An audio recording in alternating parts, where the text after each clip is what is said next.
Should be getting up and going right here in a second.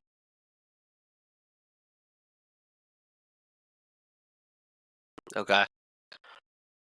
All right, guys. Episode 19 here. Thanks everybody for tuning in tonight. I know that we haven't had one in a few weeks just due to the holidays. Wanted to give everybody a break and spend time with their family, which that's what it's all about.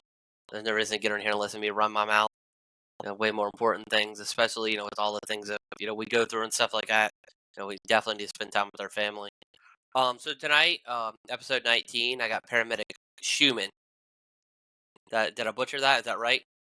Okay. Of Salem and what was the other one? I'm sorry.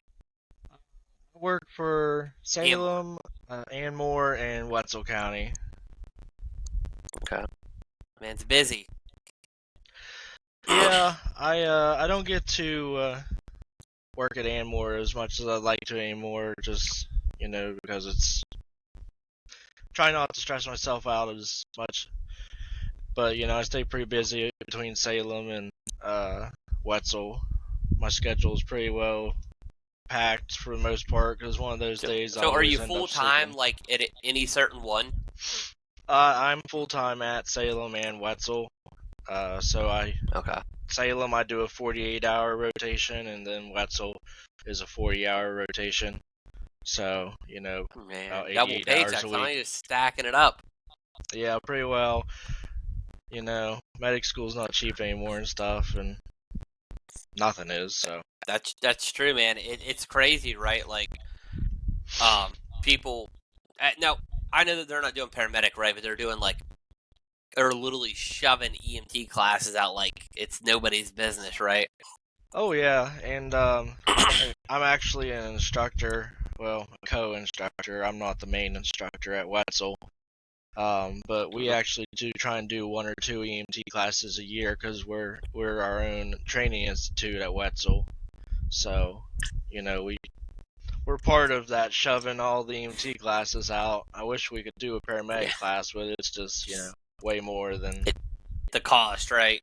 Yeah, it's hard to find. I mean, paramedics are a dying breed. I mean, the amount of EMTs compared to paramedics in the state is just astronomical. I don't remember the number. I seen it some couple weeks ago, but well, it also seems like they're at one time, EMTs were kind of just limited to certain things, right? And then it basically became to the point to where you just had like a layperson on the street that could literally just about do anything that a paramedic or a EMT could do, right? So then they kind of started to put that scope of practice up, which then, paramedics. I mean, you guys are basically, nurses per se, on an ambulance, right? You're just a mobile nurse almost. Which actually seen during COVID that they were actually pulling some paramedics into the hospitals, right? paramedics in the hospitals, a lot of positions open up for techs for being paramedic specific, and of course EMTs too. I mean, they did a lot of EMTs could work in the hospital systems, and they did EMTs and paramedics. It was a really big thing in Morgantown. I know, like they had the clinic for all the shots and stuff. I think they did the basketball stadium, and I mean that was a really good the rec thing center for the longest time.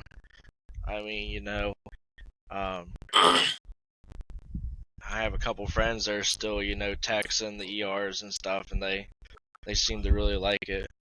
And it ever since COVID, I think it really became a more better. It became better recognized. What we can really do, and we're just not, a taxi to the people in the hospital. Even though it may seem like that sometimes, right? Yeah, a lot of them just think that we're just a taxi, or we just, can just do like oxygen or like simple things. But I mean, during COVID, I think they really seen, an extent of what we can do, because all of us were stressed out, just like them. I mean, what's so crazy, right? Is it people kind of just don't understand, right? That you have somebody with the GSW, you have somebody, which obviously trauma, and then on the other side of that, the medical unit, you have a stroke, right? You have a stroke victim, and it, it's always crazy too, right? When I took my EMT, is like my instructor was telling us, like, you have people that love trauma, or you have people that love medical, right? But even even as much as a gunshot victim sounds like it's way more serious than a stroke, but what people also don't realize too is you know uh with the GSW, right, is like you don't really have to look for the mechanism of injury. It's obviously a GSW, right? But with the stroke, is you could have somebody that could be having a stroke, or we'll just say there was symptoms or something like that were obvious. But then if the paramedic or EMT misses that, right, that could be life changing for somebody. Like it really is. You know, it's kind of like a puzzle, really, and that's kind of really what I like about it, and having a good call that's not kind of just really straightforward. Because Mhm. strokes, yeah, strokes. A lot of them are just like, okay, well, Having a Grandpa's stroke, whole right? Like right side droopy is on the face. floor. Yep, yep. But Slurred, yeah, slurred. sometimes some of them are like, okay, well, you're altered, or you got decreased sensation on one side. You know, paramedics or A's, they're really pushing advanced EMTs. Since Hmm. paramedics are, like I said, a dying breed in West Virginia. So, they teach us both about cranial nerves.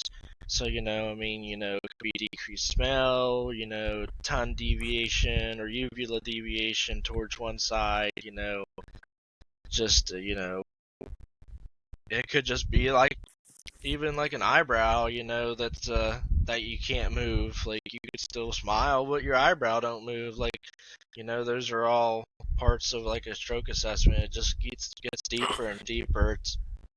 It just always depends, what your knack really is. Um, Hmm. Mine's cardiology. I love the heart. I think the heart's the most interesting thing.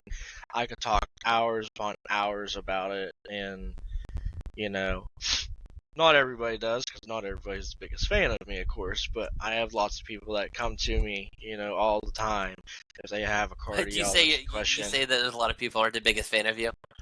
Some people ain't the You biggest just fan call of me. you just calling yourself out. You're just like, listen, I I know that a I lot of people. just I'm Listen, just I a do it very all the time, right? Like I always tell people, um, like I went and took my EMT. I failed by 10 points.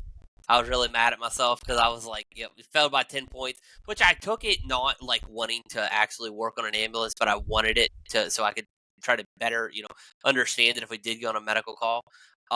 I don't know if I'll go take it again. It really opened my eyes up, having to do my assessments, and I was like, I know that like I really don't want to be on an ambulance. I know it's not for me, but um, I was going somewhere with that, but I'm completely drawing a blank. What were we talking about before I said about me taking my EMT? I don't know why I'm drawing a blank.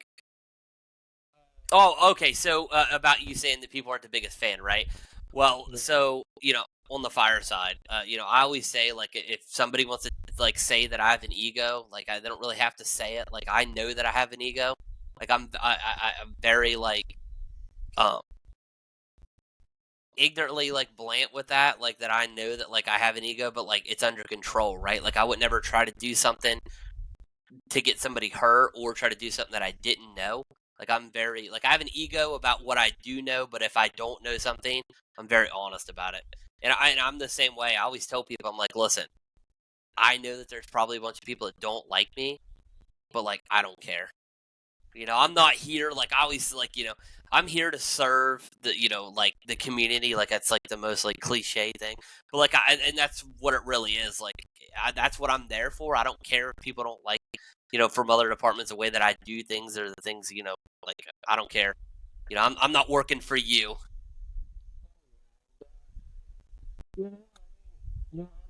person. I'm just blunt. I'm straightforward. I don't like horseplay. Around the you know just get to the straight to the point. And you know sometimes I'm like that with my patients, it's not just because I don't have any bedside manner or nothing, but sometimes, people are sick and you don't have time, to sugarcoat things. If I was sick or Yeah. something was really wrong with me, I would want somebody just to be like straight up, here, this is the problem, this is what's going on, this is what needs done.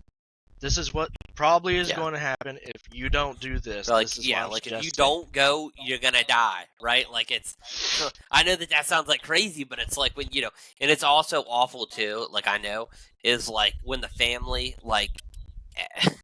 the family thinks that they're extremely medical, like has a bunch of medical knowledge, but they literally don't have any clue what they're talking about, and they're like questioning, like you, right? I'm sure you've had that happen. They're like, "Are you sure that that's what's going on?" And you're like, "Yeah."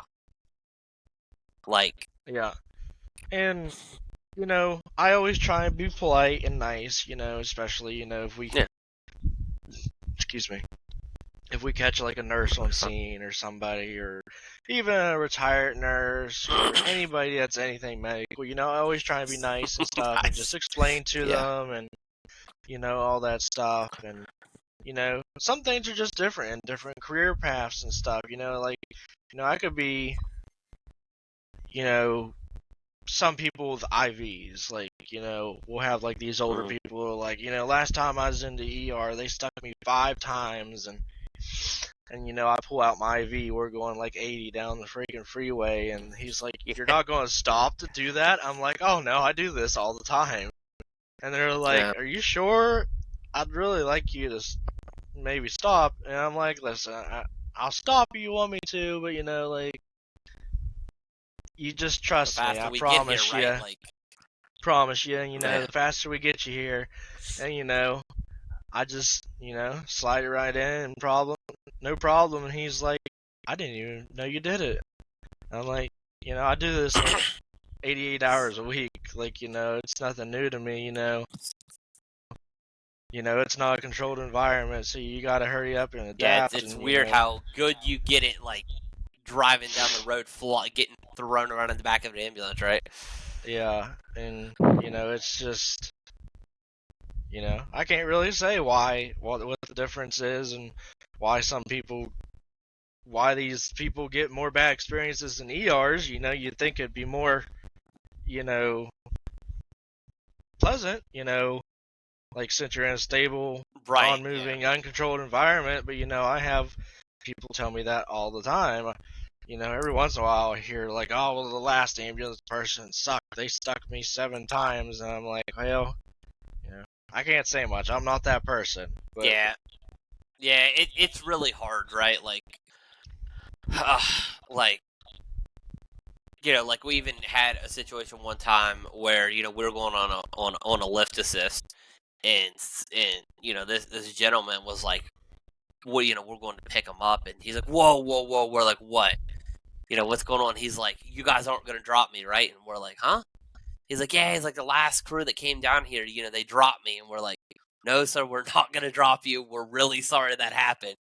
We're like, what happened? Talk to him. He's like, oh, they got me about halfway up in the air and they dropped me. We're like, I can understand why you're scared that if you're on the ground and you're getting lifted up and you just instantly hit the ground, and you obviously called the ambulance for a reason, because and you get dropped. I mean, and I'm like, I understand. I'm like, I promise you, we will not drop you. Which is the worst thing, that you sometimes feel like you have to apologize for other people, right? Or like have to ensure somebody that you're not going to hurt them. Which like, whenever they see the ambulance come, or they they see the fire department, they should always have like a good thought, like, okay, these people are here to help me. Not, okay, this guy's about to drop me 3 feet in the air.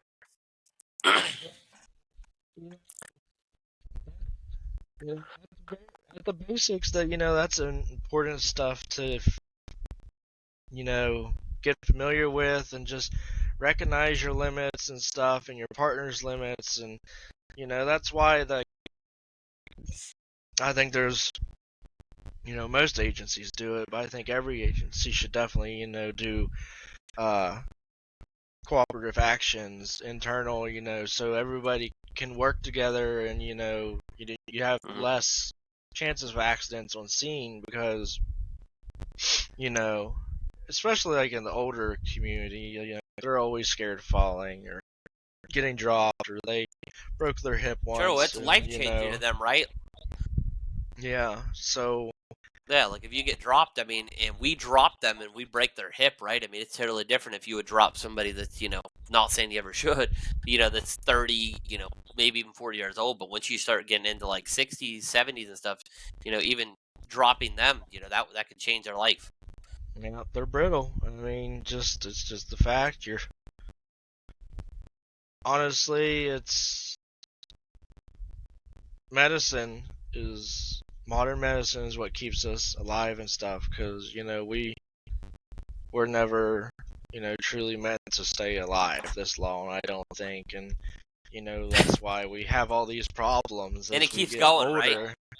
Yeah, it just keeps going. Like, I mean, some people, yeah, you'll see like a 94-year-old that has literally no medical history and is super healthy, and that's just like crazy.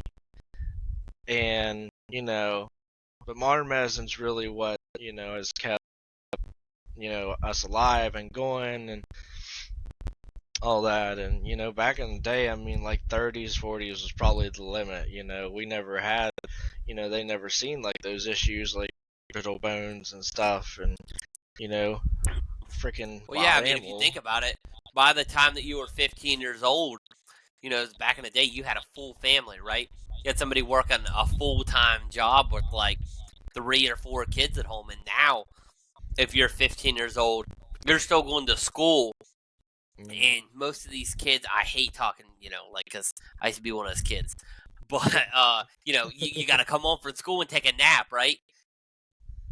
Yep. But, like, if you think about it, like 40 years before that, you had a 14 or 15-year-old out here working, a man's job, like, all day. Like, and then they came home and had, a kid. Like, that was so crazy that a 15-year-old, had a kid and, like, worked a full-time job and, like, was responsible.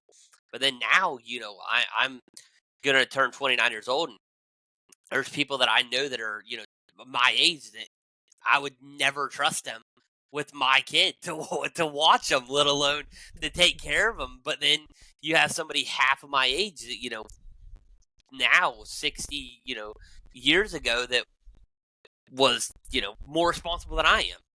So it's kind of crazy as we go. It seems like it's taken us longer to be more responsible. Yeah, definitely a change for that kind of stuff as times went on, I think. And I mean, that those generations are just getting thinner and thinner. I mean, they're almost gone. I Hmm. mean, you used to always come in contact with people like, oh, I have 6 kids and stuff and all that. And you don't hear that very often. You're more around those 60, 70-year-old people that are, Hmm. like, I had, maybe 3 kids or something or less. And they lived like sort of a similar life, not like us. They were like in their later teens, early 20s, and having children. Hmm. You don't come across those people that built their whole life from teenager, had kids as a teenager, met Yep. farm life and stuff, and all that. You know, uh, like my grandpa, he just recently passed away, and he was one of those people. I think they had like 8 kids together, him and his wife, and they raised the farm, and the kids were raised off of the farm, and uh, he was a coal miner too. For and coal mines was pretty much one of the best jobs back in the day. I mean, Oh yeah, it was you one of the know, only jobs, right? yeah, Like it was one of especially the in this only state. stable jobs. Yeah, and it's kind of crazy too. Like, you were talking about how like people didn't live that long, and you know, a lot of that was due to the fact that like they were forced to work in like sometimes pretty crazy conditions, right? Like like there's so stuff's changed so much, like stuff's so much more safer, and honestly, people these days don't work nearly as hard as guys used to work back in the day, right? Like if most of those times, those guys would work, like crazy conditions and work extremely hard. And And a lot of them, like you said, like they didn't live very long. They were worn out by the time that they were, you know, by the time their kids and stuff were raised. They're like, like by handicapped. Someone couldn't even walk because they literally, had to live such hard lives. One of my, of course, I love my cardiac calls and, Hmm. traumas and, neuros the kind of thing that I like to. It's pretty interesting. But, sometimes, I just like being able to sit down with some, an older person that has, some stories to tell and they're just sick and I can just help them, and, see results right there, like, just like a normal viral flu. It's so hard on some Hmm. just older people because they just get dehydrated. They don't move around. They can't get to the bathrooms as easy and stuff. And Hmm. you know, you can just sit there and just talk to them and listen and suck in their life experience. While you essentially give them what they need, which is mostly just maybe some fluids and breathing treatment or So something like that. sometimes the best medicine really is like just that emotional connection, right? Like, Yeah, I mean, obviously they called for a reason and there's something wrong with them, but just that emotional, human connection really makes a huge difference. yeah. And I don't know how people live in this field, work in this field, and they're so freaking rude to people. Like, I get it. Some people, they abuse our system, and we They do. hate seeing them. And, we hold our profession, we be nice to them, and we Mhm. get through it and grit our teeth. But, sometimes people call, it may not be an emergency to them, or to us, I mean, but it's an Yeah, yeah. emergency to them. And we have to remember that, because back in the day,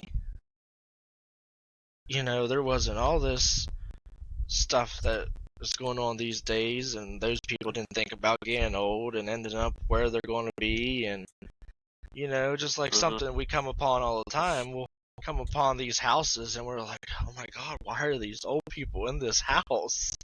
But, you never think about It's getting yeah. I old. have been in. I've been in some, and the situation. You're like, how did they end up like this, right? But like, and a lot of them are so apologetic about it. They're like, I am sorry. They're like, I know it's a mess, but like, I always tell them like, listen, I'm not worried about it. Like, that's not why we're here. We're just, obviously here just to make sure that you're fine, right?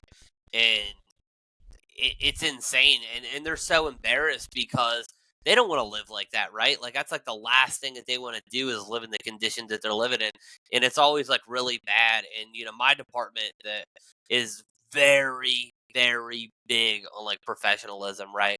Like nobody goes in there and like gives looks, and nobody like does, like you said, horseplay. Like there's none of that, you know, stuff going on. Like you treat the person, like I always said that, like, you act like you were going into your grandparents' house, right? Like you wouldn't go to your grandparents' house and be like, "Oh my god, it stinks in here." You know what I mean? Like, why would you treat somebody else's grandparents like that? Like, would you, if your grandparents had to call 911 and the fire department had to go there, or, EMS had to go there, would you want them to go inside and be like, "Oh my god, man, your house stinks"? You'd be like, "Oh my god, why is this guy talking to my grandma like that?" You have to treat them like that. I mean, like you have to treat them like it's your own family. And that really changes the way that you would even talk to them, right? Like, I understand that some old people, they're just people, are just rude in general. But sometimes there's a lot more going on than you really know, right? Like, you don't know that, like, they could have, like, family that doesn't talk to them, like, wants nothing to do with them. And, like, I know you guys get a lot of those frequent flyers that just call because they're lonely. Too many of those lately, to be honest. It's probably just my luck. I used to get them a lot, and it was okay. I was okay with it. Um, whenever I started EMS, before I was a diesel mechanic, and I worked Okay. my way through, diesel mechanic tech school Mm-hmm. by working at McDonald's. So, you know, and a lot of people these days, you know, just like even like kids I went to school with, they didn't work like a normal job going through school. Like I had to. My mother Yeah. told me. She's like, "All right, I'll pay your first 2 months of gas and insurance, and here's your first vehicle. It's not brand new, but it's a nice vehicle. After that, you're on your own. You need to go get a job." And I'm like, "Okay." So that's what I did. I did McDonald's, and you know, McDonald's.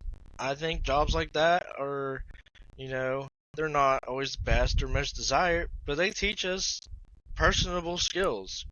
You learn to work with the public very quickly in a fast food restaurant or Teaches you something like social that. skills too, right? Oh, Like some yes. people act like they have no social skills. Like I've seen people that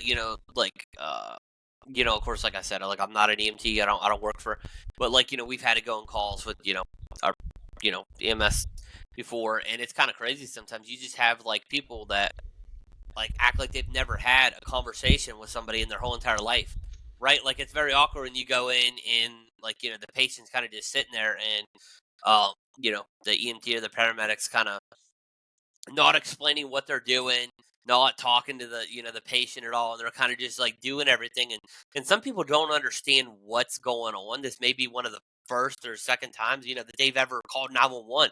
They sure never had people come in here and try to do a bunch of stuff to them that they don't understand what you're doing, and they're just kind of going along with their way, and you can kind of tell that the patient's kind of uncomfortable, right? Like a little bit of small talk goes a long ways.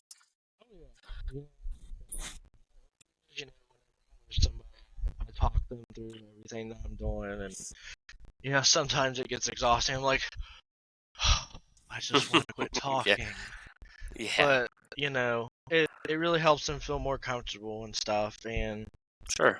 um, but like I was saying, whenever, before EMS, I was a diesel mechanic, and, uh, I hated working on people's personal vehicles. I learned that very quickly. Hmm. So, you know, at that point, I was just like, man, I just really need to find a job I can deal with. And, you know, Hmm.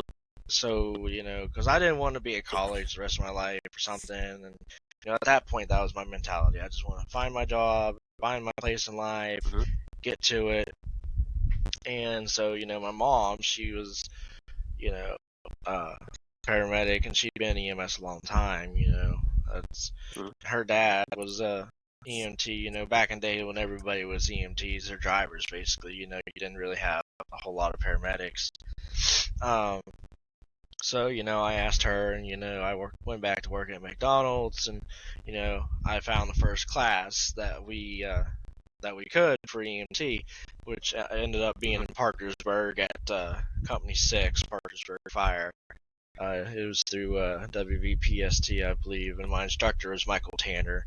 I'm sure, I'm sure somebody watching this knows who Michael Tanner is, because he's been around for a long time. He's a flight paramedic and all that stuff. He's a fabulous teacher, though, and uh, but my first few months as a EMT provider was really make or break for me. I think other people, they might be like, well, that didn't really sound that bad or something. But, for me, my first few, months, I met a lady that had, like we talked about, her and her husband built this house together. They lived this glorious Hmm. life together. They loved each other so much.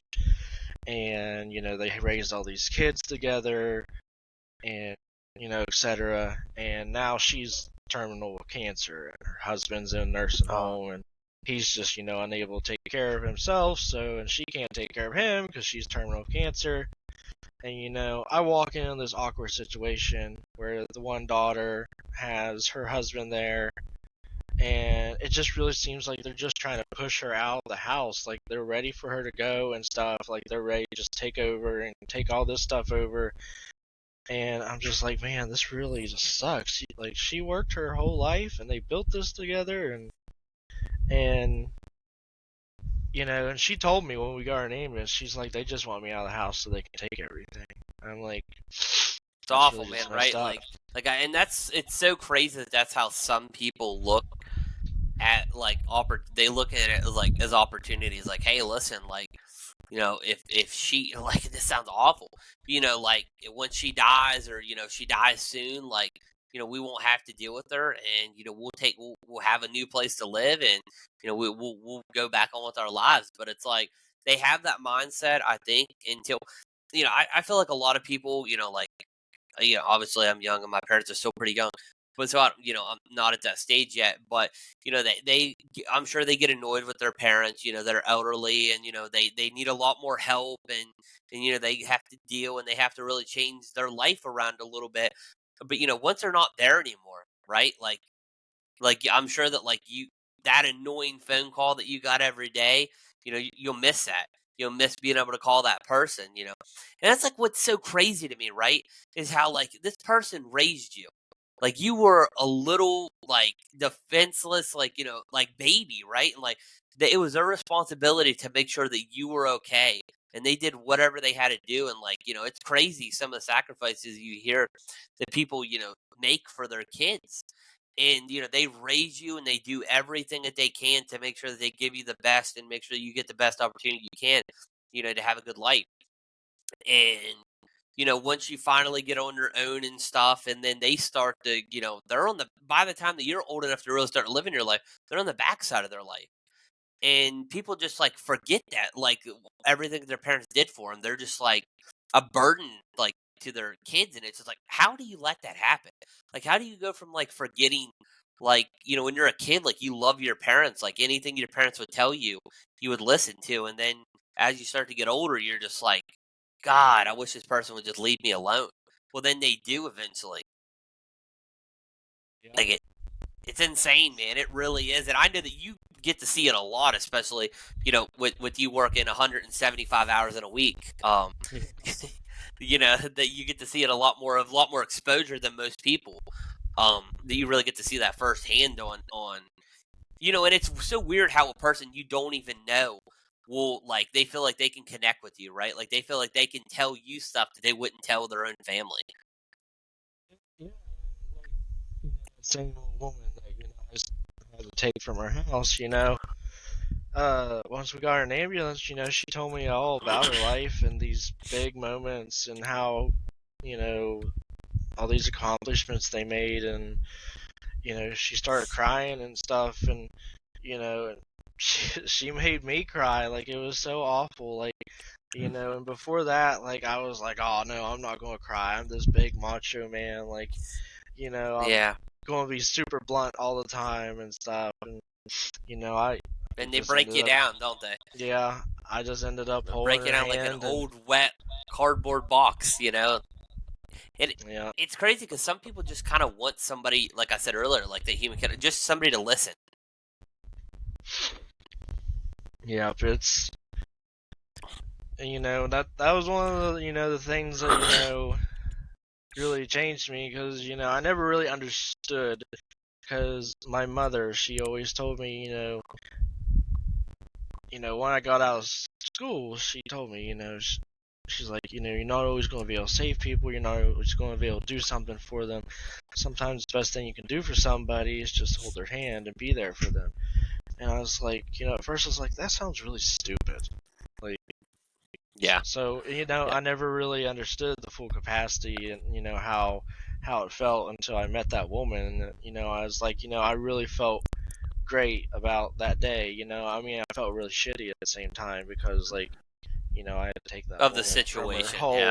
Yeah. whole life. But, I'm glad that, I got to, be, a person, a kind face, take her to the nursing home.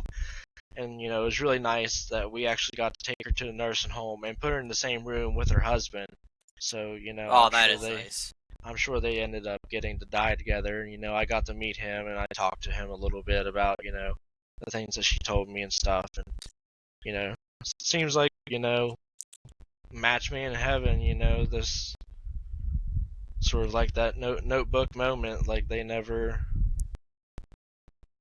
strayed away from each other and they had their amazing life together. So, Yeah, it's so awful, and it's like, and that kind of like, I'm sure whenever you got into, you know, to wanting to become an EMT and stuff like that. Look, there's so much that people don't tell you, right? Like you have no clue some of the things that you're gonna actually like experience. But like with all the awful stuff that you have to see, unfortunately, just kind of comes with the job, which I know that's like one of the worst ways to describe it. But but then all the awful things you have to see, but then moments like that are like, really make it worth it. You know what I mean? Kind of makes you feel like, not every call is going to be something awful and traumatic. yeah. And, you know, thankfully I've only had to do this as many times as I can just count on one hand, but like I said, there's certain things that really changed me, and was really just like make or break in the beginning of my career. I was probably only 3 months in, and I had a pediatric cardiac arrest, and I really wasn't prepared for that yet, and you could tell just by looking at that that kid that it was it Like didn't nothing live you can the do. best life. Yeah, nothing you can do. Oh, It okay. didn't Like the live the best. conditions, yeah. It didn't live the best life. It was, you know, its groin areas was, all chafed and red. When it wasn't taken care of, and it was. You could tell it had been down for a while. It was, mottled and kind of getting a little Which is so stiff. insane to me, right? Because, I have a 9-year-old, almost 9-year-old baby. And, there, there's not one moment that, like, me and my wife don't have eyes on him, right? Like, Yeah. I'm one of those dads that, like, I, we probably waste so many diapers, to be honest. We probably literally just are burning money in the yard. But it's like, if he's wet, I'm going to change him. It doesn't matter if he's a little wet or not. Like, we're like on top of it, right? Like, and it's so crazy to me. Sometimes I'll see kids where like their diapers about hanging off because the thing's 35 pounds, you know, Yeah. and the parents are just like, oh, like not worried about it. Like, how are you not worried about this thing? This is should be the most important thing in your life. Like, you would, and I know that my parents did before, they went without stuff to make sure that we had the best possible, life that they could give us.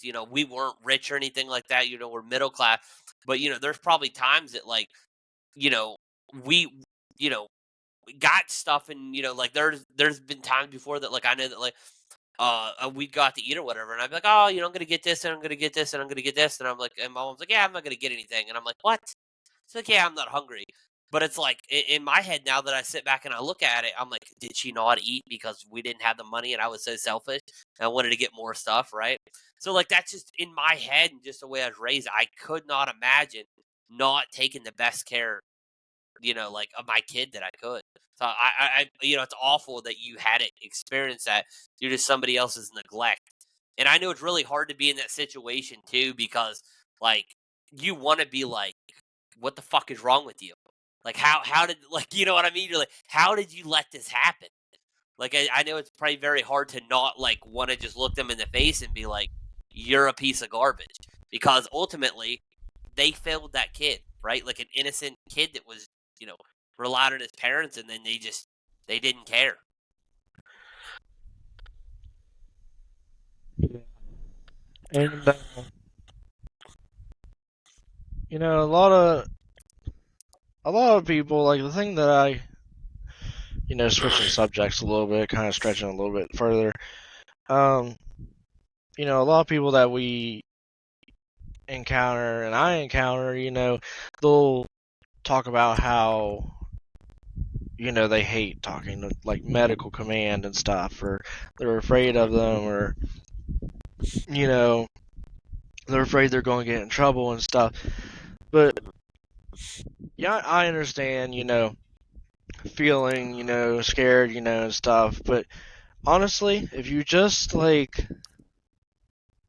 um just talk to them and act like a normal person and tell, obviously do your job to the best and most extent that you can. And, if you hit an end or you're lost, just be like, hey, I need some help. They're there to help you. I'm not saying all of them are, nice or going to uphold the standard that they are there to help you and not judge you. But for the most part, I mean, they're there to help you and not judge you. And,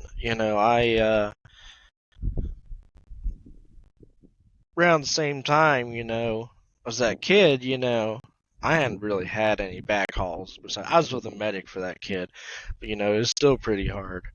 So, Right, you were still there, right? Like, and you still had to absorb all of that, like, trauma, right? Like, you were kind of there, and I'm sure that you feel kind of like helpless, right? Like, there's nothing you can really do. You go to school yeah, for all this time. Well, like, at the time you were just an EMT, right? yeah, yeah, Okay, yeah, but you know what I mean. You still like you have all this knowledge and stuff, and there's nothing you can do, right? And like, unfortunately, that's some of the situations you guys get put into. And same with us as firefighters, right? Like, there's times that we get called, and it's one of the most awful things, and I've heard it 1,000 times. Is they're like, "Wow, I can't believe they didn't save that house," and I'm like, "Do you realize that by the time that anybody even notices that the house is on fire, probably 30-40% of the house is already, burning up? You know what I mean?" And even to get a good response time, you just don't drop a helicopter bucket out of the air and just put this house out, right? Like, it doesn't work like that. Fire is a very strong thing to try to, to extinguish. And unfortunately, if somebody's inside of it, and they're trapped, a lot of the time they don't make it out. So, like, I understand, like, that whole, like, feeling helpless thing, because you always feel like, or what if we'd have got out quicker? Or what if we would have did this differently? Or, or this or this or this or this. But at the end of the day, a lot of the time, you're dealt a shitty hand that you have to try to make it work. And unfortunately, sometimes there's nothing you can do. It doesn't matter how hard you try. It doesn't matter how much you know. It's just, you know, yeah. I mean, unfortunately, just you can't do anything, right? And I know that you guys kind of get put in that shitty situation a lot more than we do, just because you guys' call volume is just like tripled. oh yeah, especially since COVID. Whenever I graduated, first got out of paramedic school, I had a job Mm. lined up at Hold on, Marion before you County. get into that, actually, so how actually we kind of went it like we started talking, and then you kind of went into your own story. How old are you? I'm 24 currently. I turned Okay, 24 in 24. April. So when did you actually, you know, go and go or get your EMT? Like, how old were you? I think I was 18 when I started class, Okay. and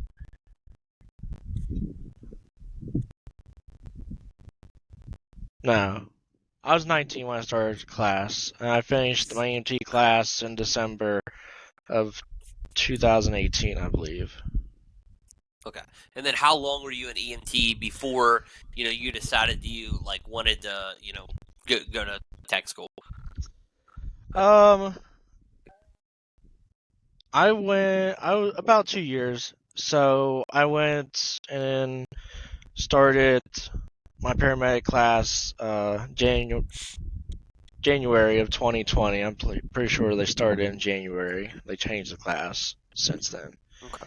But started in January 2020 and I finished in December of 2020. And I passed my national registry test first try that December of 2020. So I just came up with my third year as a paramedic. So did you like, because you obviously have some people, and whenever I was taking my MT, and like our instructor told us, he was like, "Listen, I want you. I can't tell you to, or force you, but I want you to get some truck time before you would consider being a paramedic, because like, do you think that helped you a lot, like, having some experience at EMT, and then Yeah, definitely. I think people should definitely be on the truck a while to see before they go to the paramedic.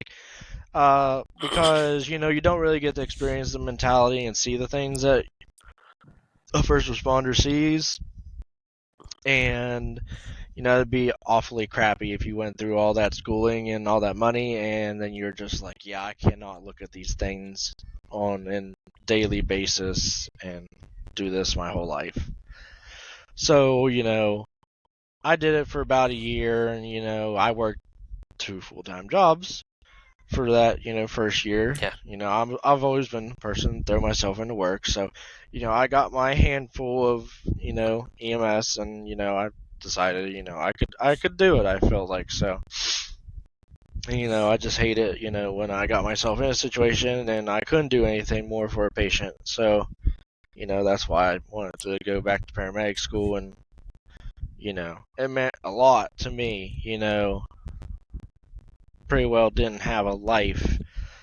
Barricaded myself inside my house, did nothing but eat, sleep, breathe, clinicals, and hospital time, ambulance time, working, just surviving and grinding, and that's literally all it was. Like, I wanted to be the best, absolute best I could, and that probably sounds like super cheesy, but like, you know, Listen, like I hate, and I've actually had people comment like it, and like it doesn't phase me. But when people comment and they're like, "Oh, like what's the best fire department like in your guys' area?" And I'm like, "My fire department." They're like, "What do you mean?" They're like, "You really think your fire department's the best?" Someone said, "Yeah, I do." And it's not like one of those things where like I'm like, you guys are all dog shit, right? Like I always tell people that if you don't tell me that your fire department's the best, then like I really question why you're there, right? Like if you don't believe that you have the most top notch guys and that you guys are ready for any situation, you guys will give it 100%, then there's something wrong. Like that's just the way that like I look at it. And like if I don't think that I'm the best firefighter on the fire ground and I start doubting myself, somebody could die or I could die, right? Because like and that's like the whole where like some people are like the whole ego thing. Like I don't, if I have an ego because I'd like to believe that I'm the best, and if I start doubting myself, that's when I think that I would make mistakes or put myself in a situation I shouldn't be in. yeah, I think self doubt is definitely plays a factor in mistakes. You shouldn't be too cocky where you think you can't make a mistake, because you start making mistakes then Right. too. You gotta find that happy medium where you believe you are a good provider, one of the best providers, and Hmm. you are doing a good job.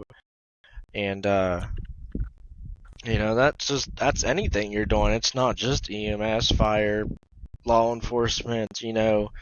That's any job. You should have that mentality. Uh, you know, and if you ever think that you know everything and that you have nothing more to learn, it's probably time for you to quit, because you're always learning. There's always new things coming out. There's always new studies or something, better ways to Hmm. do things that we have figured out.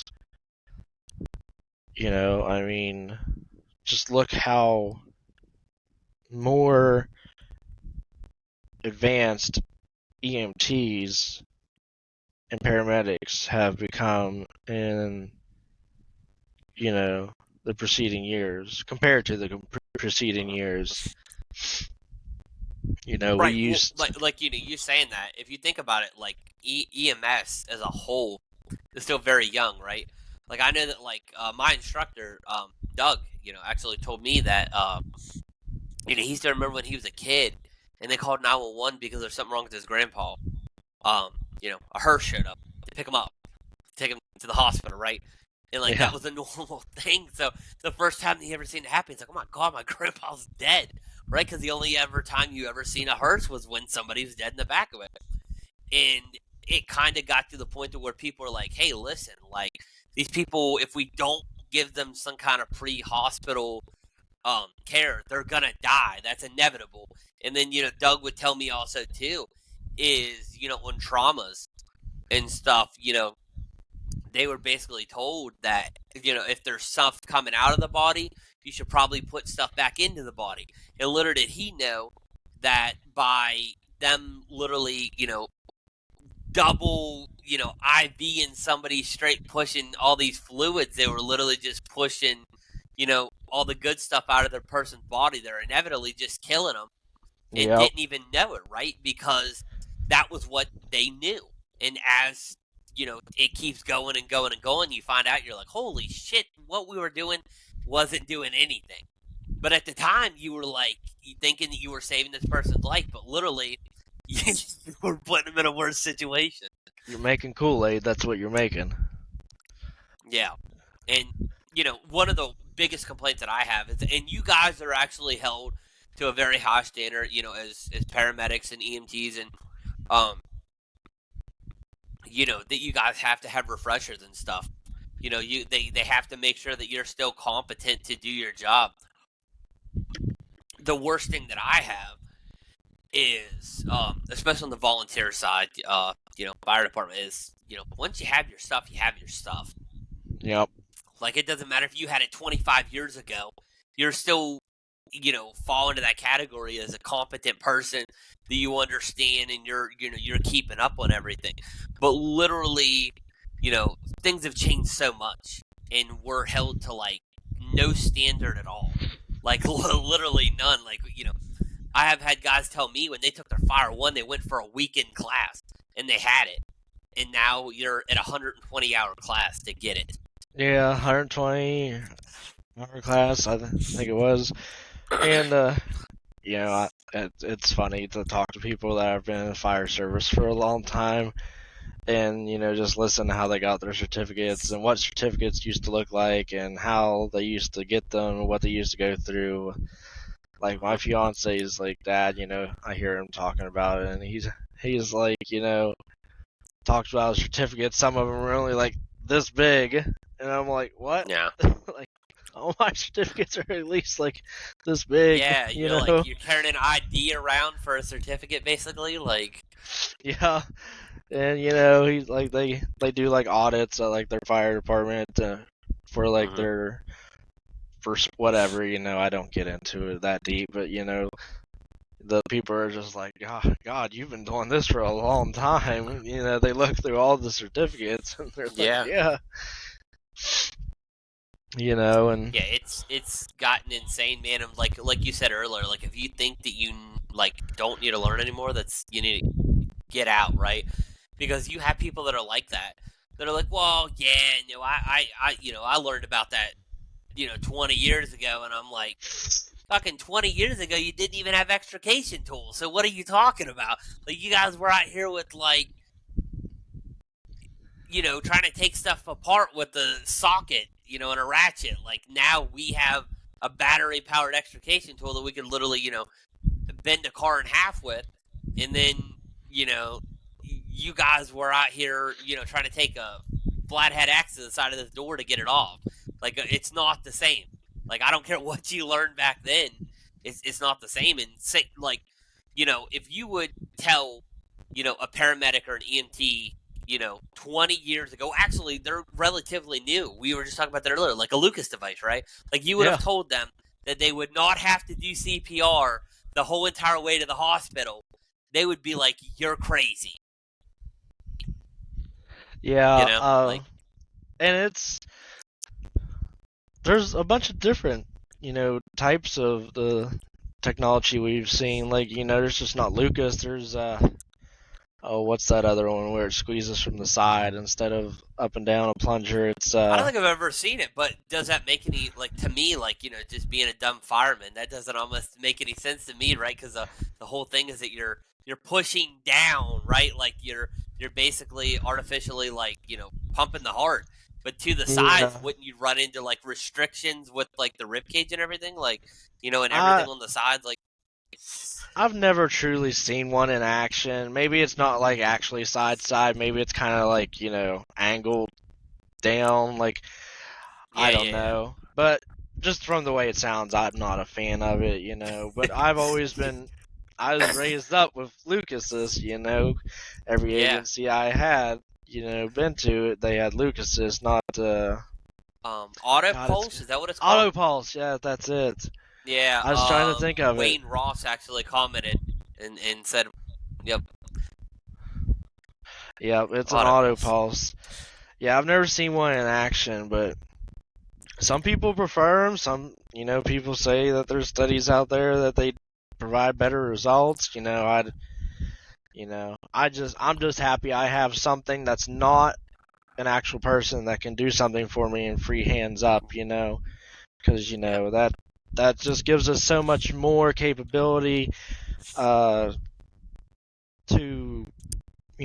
treat these people. Like a couple, probably, I don't know, maybe it's getting close to a month ago. I had an unresponsive, of course, turned into a cardiac arrest, and we Mhm. were there inside the house, and we were able to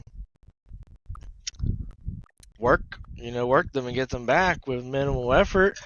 And down the road, I tubed them and sedated him a little bit, so he wasn't fighting the tube as much. Because unfortunately, paramedics, they don't really have like RSI skills. We just have like fentanyl and Versed and ketamine, and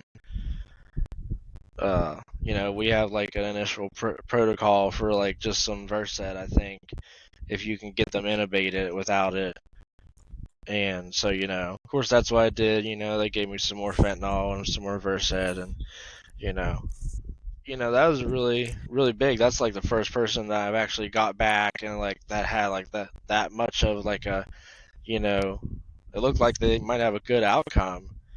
Uh, Is it? I don't know if I'm right on this math. Like I said, God, I think I seen it a while ago. Is this something like their success rate on CPR is like below 35%?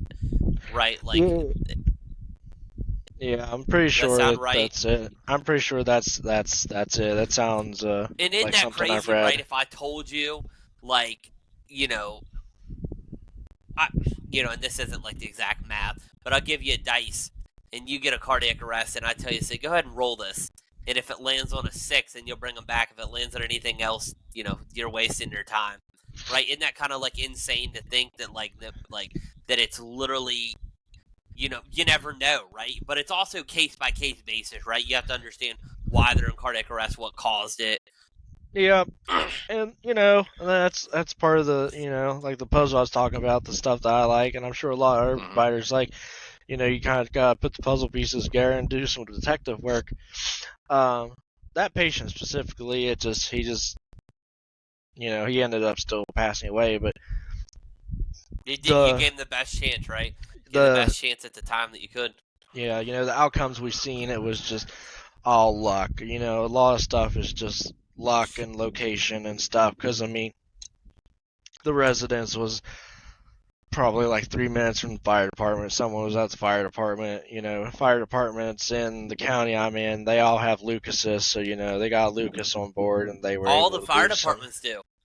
Yep, every fire department has That's one pretty impressive. Lucas, and I think uh, there is one fire department in Mon County that I know of that has it and is trying Halleck, but the reason why is simply just because they are, pretty, pretty rural. Like, they're probably, you know, what I don't want to say like the furthest away, but luckily with Monty and Mass the way that they're stationed, there really is almost a station in kind of every response area that you like could really think of. I mean, as long as they're fully staffed, of course. That then in a perfect world, that yeah, now that yeah. But so I mean, the thing you guys probably kind of run into is you guys could be 10 minutes away, 15 minutes away response, right? yep. Is that why the fire departments took it upon themselves? Yeah, some parts of Harrison County are pretty rural. So I mean, and Harrison County is a Some pretty place. booming county. So I mean, the fire department might be the people on scene there for a hot minute. Someone might be responding from a hospital or responding coming back from a hospital. Some people will be like, Yeah, well, what took you so long? I'm like, well, we're not always at station. There's a whole county full of emergencies. it's true. So So Wayne Ross said. So Wayne brought up a thing, right? Like a comment to like what I said about the response time is, so like there's a situation in Blacksville where, are you familiar with Mon County at all? Like if I say Blacksville? Yeah, Okay. Wetzel Yeah, County, we obviously drive through Blacksville and stuff to oh get to yeah, Ruby, that's true. so. Yeah. Yeah, I didn't even think about that sometimes you guys actually do respond out there, right? Is that's happened? Yeah, and if we ever go to Ruby, we go Route 7 way through Blacksville and everything, so. Right. Right, which, like I was saying, in a perfect world, there is a station out there. They should have somebody. I know that now. The fire department, like our fire department, we don't respond at all medical calls. The only thing we respond on is like cardiac arrest, traumatic injury. Things that we can actually, help with. You know, and Yeah. I know that like now that fire department out there is actually running all medical calls to make sure that there's at least some kind of care. But Yeah. like he said, 30 minutes is like insane for an EMS response. Like it is. Like to me, like 30 minutes is, I'm getting in the car and driving if I'm waiting 30 minutes, right? So Yeah. yes. So hopefully Um, that situation gets better. I don't know. and it's every county, I know, like, Mon County's been getting a lot of flack for that.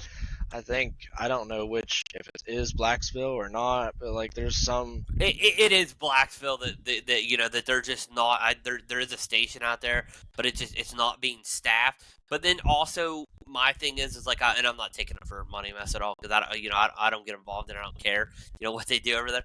But like if it like you were saying like you're not always at station. So like if they do respond to a patient out there and then they have to transport them, they're 30 minutes away. So then they're 30 minutes driving there and 30 minutes back. So if Yep. there's another, emergency. But I do think that if I'm paying tax money for $17 million levy, I would be very hard to understand why I don't have a provider within, a decent response time. I just you couldn't tell me why I'm waiting 30 minutes or why I'm paying for a levy and I have another EMS agency responding to my house. I just that would be very confusing to me. Yeah, and it's just there's no But like right you or said wrong though, or is good. everybody struggling, right? Yeah, like everybody's struggling. Like, I mean, like where I was going with Blacksville, someone was telling me, like, I don't care, I'm not bashing nobody or anything. It's just what I hear and Yeah. stuff, going around. But I think it's like someone said, like one of the fire chiefs or something that respond, that every time that, they wait like a long time, they put on there that they had to wait on Mon County for this long a time, and that, do this if you're waiting a long time, or meet the ambulance and stuff, which, is a good idea. If you're waiting, ask that dispatcher, like, hey, how far are they? Maybe we could try and put them in the car or something, like, obviously in Wetzel County we don't have good service, like phone service, so we can't just like call people and stuff. But I'll just be like on the radio, like, if something major's going on and if we have a long response time for some reason, I'll be like, just say, hey, tell them if they can, start driving towards us. We're coming as fast as we can. I mean, it's not, has nothing to do with, us not wanting to do our jobs, or But if us you're wanting you driving to do the 15 work. minutes and they can drive halfway, right? Like you're driving out there and then having to drive all the way back. So if they're having a heart attack, well, like it's situational, right? Like I can't say like they're in cardiac arrest, throw them in the back of your pickup truck and take off. Like they're having chest pains. They're starting to feel it. Like and you're waiting 15 minutes to drive out there. I mean, if they could even meet you halfway, I mean, there's changes a lot of things. But then you also have some of those people that they think just because they call the ambulance, they're automatically going to get taken into the ER, which they don't, right? Like, sometimes they you're don't. like, all right, here you go. And they're like, what do you mean? They're like, all right, yeah, you walk through that door. And they're like, that's the waiting room. And you're like, correct. That's $25 for your taxi fee. Yeah, and Mon County has the same problem, just like as Wetzel County, because we kind of butt up areas like Blacksville, 100 area, all that, like that, that whole little circle right there. Like, it's just a very rural area, and it's not a heavily populated area. It's not where all of our calls are. So, it's not that we're not thinking about the citizens in a whole, but we, we got to think about where most of the calls are. They teach you very early on in any EMS and fire and law enforcement kind of courses that you need to do the greater good. Some of those decisions are tough, but you got to do the greater good to save the greater good. So, putting that kind of thought process in perspective, you put these agencies obviously position their ambulances in the areas with the highest call volumes, and Absolutely. then on top of 911, you also got transfers. Of course, Ruby's a very what's the word I'm looking Like for? popping Very. place. Yeah, but they have a lot of services. They don't transfer people out as much as say Wetzel County Hospital would. Because they Hmm. have Oh, like they can keep more. You mean like they they're can yeah, keep more. Yeah. like they can handle more So situations. Yeah. a lot of their transfers out is just maybe taking people back home and taking people to rehab, or you know if they transfer something out, it's just simply because it's a specialty that's not used Like a often, burn, or right? Like that's yeah, like one of burn. the rare situations. Yeah, and I don't know, Wayne might know more if he's still here, but I think Ruby can handle some burns, but um, somebody told me one time it's like certain areas of the body. Hospitals have different certifications for different areas of the body that get burnt. So Hmm. I don't know if that's true or if that person had the correct knowledge, but I I don't know if they can, what kind of burns Ruby can Hmm. handle. But if it's me, obviously, if it's anything significant, I'm obviously just going to try and fly them to West Penn. That's the It's what? closest. Yeah, yeah. So What that's the closest burn is where West Point? Where's West Point at? I'm not. I'm like West Penn's geographically stupid. Pennsylvania. It's a Oh, okay, it's up in Pittsburgh. yeah, it's around That's the Pittsburgh. They're closest. all And then is pretty. there one in Maryland too? Right. That's the only two that's around. I want to say there's one in Maryland. I'm not exactly sure, to be honest. People that work, over Taylor County way and stuff have more experiences with Maryland stuff because they got like Mhm. Trooper 5, which is a helicopter out of Maryland. They carry a doctor and stuff. Yeah. So Well, my cousin actually works on Trooper 5 as a flight medic, yeah, that's really cool. I've never seen Trooper 5, and but he I loves definitely it. want Right. to. Like he absolutely loves it. My fiance is over here making some weird hand motions, so she's must have seen Trooper 5. It must be pretty awesome. Yeah, yeah, he loves it. He was a paramedic in Mon County for a while. Wanted to kind of get into law enforcement, and really just didn't think that there'd be a good any opportunities that really fit him around here. So he kind of got the best of both worlds by going to Maryland, getting on Oh yeah. and uh, what's also kind of crazy is the capabilities that they have on there, right? Like they can transport blood, correct? Like on with flight medics, they can transport blood or they can't. Yeah, they carry blood. Okay, C3 medics on, an ALS ambulance, they can transport it, but they don't carry okay. it. So, I'm not sure. I want to say CCT trucks carry blood. I'm not entirely sure. But, like, I know, So like, I do. Sorry, I didn't mean to interrupt. I do believe now. Don't mark my words. Somebody that works there could probably comment a little bit better on that. I believe that Monty Mess was running some kind of pilot program where they're having a physician that was basically driving around in like a EMS sprint vehicle, and that there was some kind of trauma or something like that. They were actually able to transport blood to the scene if it was needed. yeah, I and, I I don't know know if you've heard Harrison. about that, maybe. Yeah, I know Harrison County is doing something like that, too. Um, it's supposed to be coming up, like, with the new protocols that are coming out this Hmm. mid-year. They're actually coming out this mid-year. But they're going to be able to provide blood to people that need it in the the 79 corridor area. So that will be. I mean, if people are coming by through there and they need it, that will be a big help. I think. I mean, think about how many times you've probably been, in a situation where somebody's bleeding and needs blood, right? And you're just like, well, can't really do anything here, right? But that would Yeah. have changed the whole outcome. I mean, Yeah, I one of my first calls, like it wasn't as a paramedic, as an EMT, like it was a massive rectal hemorrhage. She had just got a bowel resection some time ago, and she had severe pain right where that bowel resection was, and she just had this ginormous freaking clump or pile of clotted blood at at her butt, and she was just pale as a ghost, and her blood pressure was like 60 over something. I was like, wow, I really can't do nothing here. So my mother was a paramedic that day. Of course, we flew her, and she gave her fluids and stuff. But that's all she did for her too. Could do for her is just give fluids, because we don't just carry blood on regular ALS equipped ambulances. But those kind of like sprint deals, or just like agencies that have capability of providing blood when needed, something like that would be very beneficial. I mean, like she lost a lot of blood. I can definitely guarantee you it was like the most blood I've ever seen in my life, to this day. crazy. Still, like, Yeah.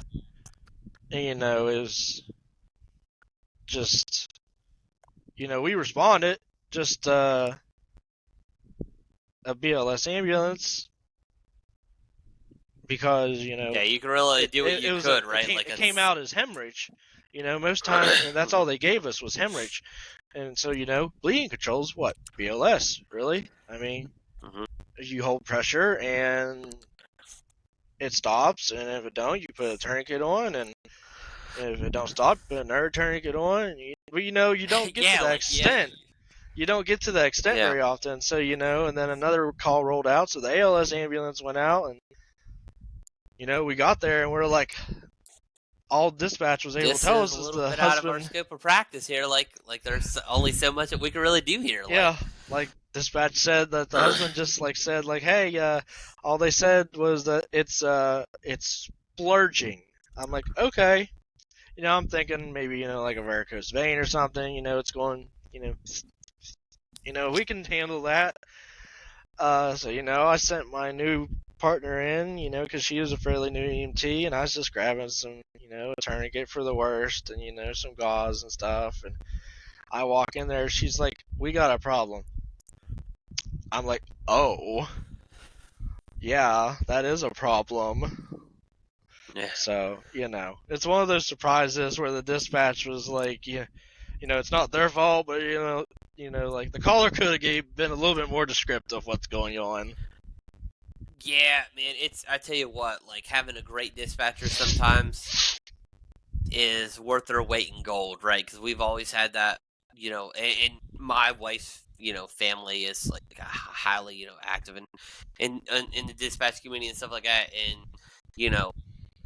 like they really take their job very serious, but and being on the fire side, there's nothing worse than having a half-assed size up that would have made a world of a difference if you would have known what you were going to, right? We've always had those ones where it's just like, or you've gotten like a general illness or something crazy, and then you get there and you're like, this could have been toned out so differently.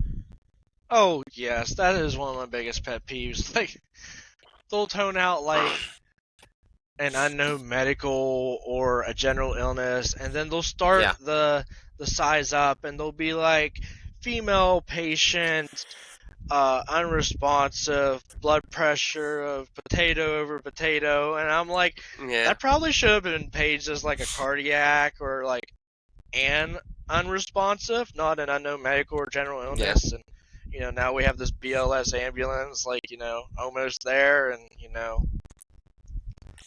so yeah, what absolutely burns me up, right, is that like I was saying, sometimes you could have like a slow response to to the call. But like, there's been times before where like somebody was like a choking, right? And like a choking then turns into like, a cardiac arrest. Like, like there's active, chest compressions going on, like someone's doing CPR. But like then the fire department still never called, and you're like, that could have made a world of difference. By not calling the fire department, then you're relying on somebody, you giving instructions on how to do it, or just hoping that a random person that's there is CPR trained. Like it's like so bizarre to me sometimes how like some people just kind of don't care how they do their job. But then you have some dispatchers that are great. Like as soon as they go in there, like they give 100%. They give the best size ups. Like they give everything. Try to give you every bit of information that could help you do your job. Oh yeah. There's good ones, there's bad ones in every county, and I've worked in a few counties, since I started, and one of my favorite counties was Marion County, as far as dispatching goes. Because there really wasn't, some dispatchers were a little better than others, but it was like a thing. Every dispatcher, you got tone for the call, and then, of course they said it was for this address, all that, what station, respond, and then you'd mark up, and then they'd be like, so-and-so apparatus, are you familiar? And then you'd be like, yes or no, and if you were like no, they'd already have directions, cross streets and stuff for you, and then they directly continue up with the size up, everything that they had written down, and then they'd be like go ahead or break. And I usually had no more questions because they gave me everything I needed, and there's no questions. And then you just like have some places they just tone out like, okay, general illness, and you're like, okay, 20 responding, and then they're like, okay, 1826, and then you hear nothing else. I'm like, Yeah, when they just acknowledge it. Yeah, when they like acknowledge you with the time. Like there's been times before where like you're saying like just really like the dispatchers, and like we were responding one night. The MVA got toned out, and we're our policy, or like SOP is that if there's an entrapment, then we probably need to get a second, our second due on the way. Let we're able to fully, handle extrications. We run a heavy rescue out of our station, but it never hurts to have more people there, right? Like in a situation like that, the more people that you have, more hands, that help. Well, that doesn't help when they don't tell you. And we were actually um we're actually responding on 79, and we're actually responding on southbound because that's what it was initially toned out as, and we're passing it. We're like, huh, okay, nothing. We're turning around, gonna go northbound, and we're like, like Mecca, there's nothing here, and they're like, oh yeah, well, blah blah blah, and literally did they not tell us that there's an active entrapment going on this vehicle accident? Like never, but like advise PD of it. And we're like, what are they gonna do? Like, what are they gonna do? Like, like the one person that, you need to advise the fire department that's bringing the tools. And and after that, I was just like, what would go through your head that you would think that like that's like a one piece of information that changes the whole situation.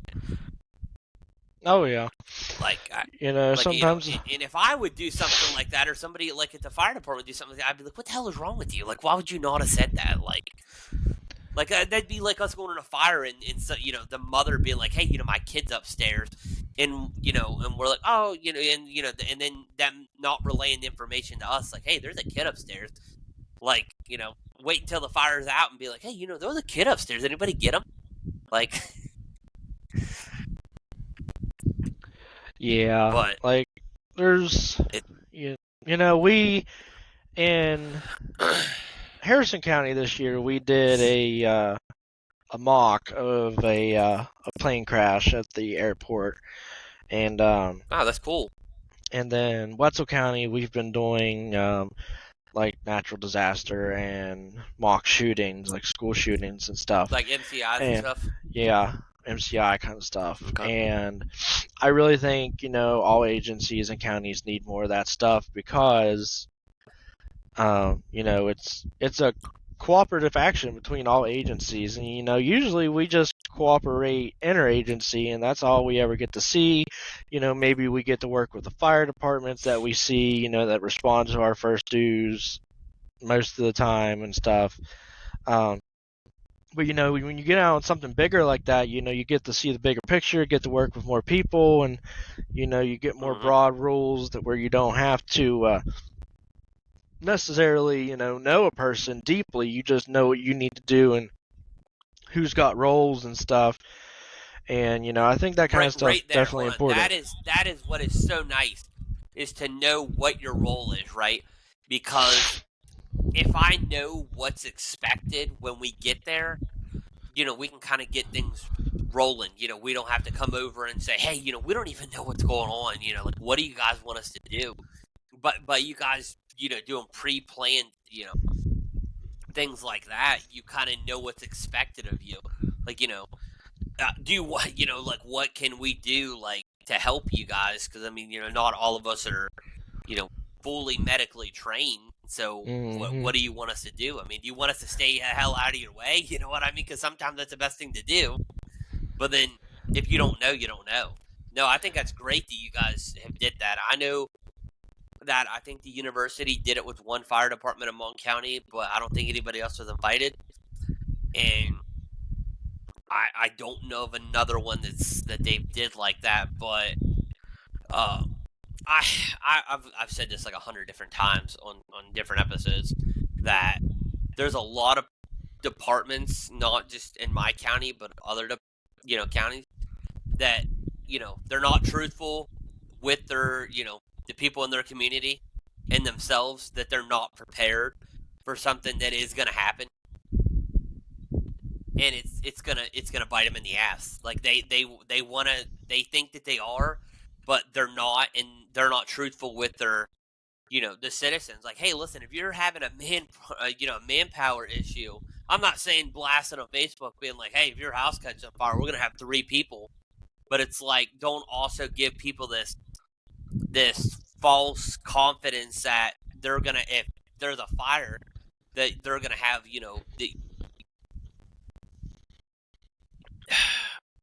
like, there's a lot of like departments that I know that don't have like like a automatic mutual aid on their calls, and they should, because they Yeah. don't get out the stuff.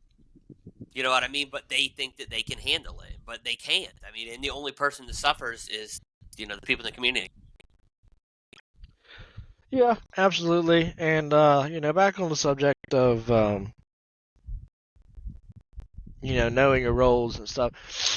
The MCIs and stuff is really nice because, in a big thing like that, everybody knows generally what they're supposed to be doing. So, like on the MCI, the call came out, hey, there's a shooter in the school. So, of course, the cops are going 1st. Mm-hmm. Mm-hmm. And,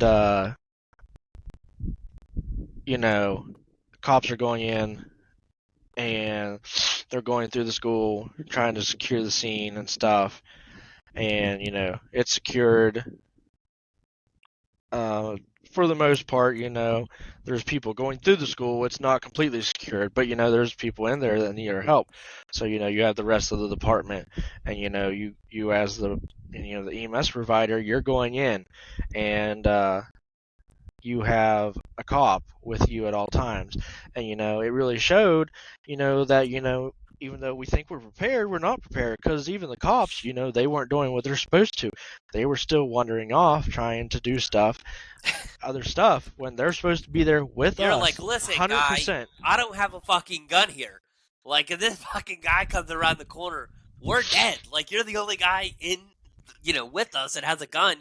you fucking stay here. Like, and it's Yeah. probably also pretty frustrating too, because you're like, dude, I have fucking some trauma shears in this O2 that I can hit this guy with. I don't know what you expect like me to do here. You have a gun.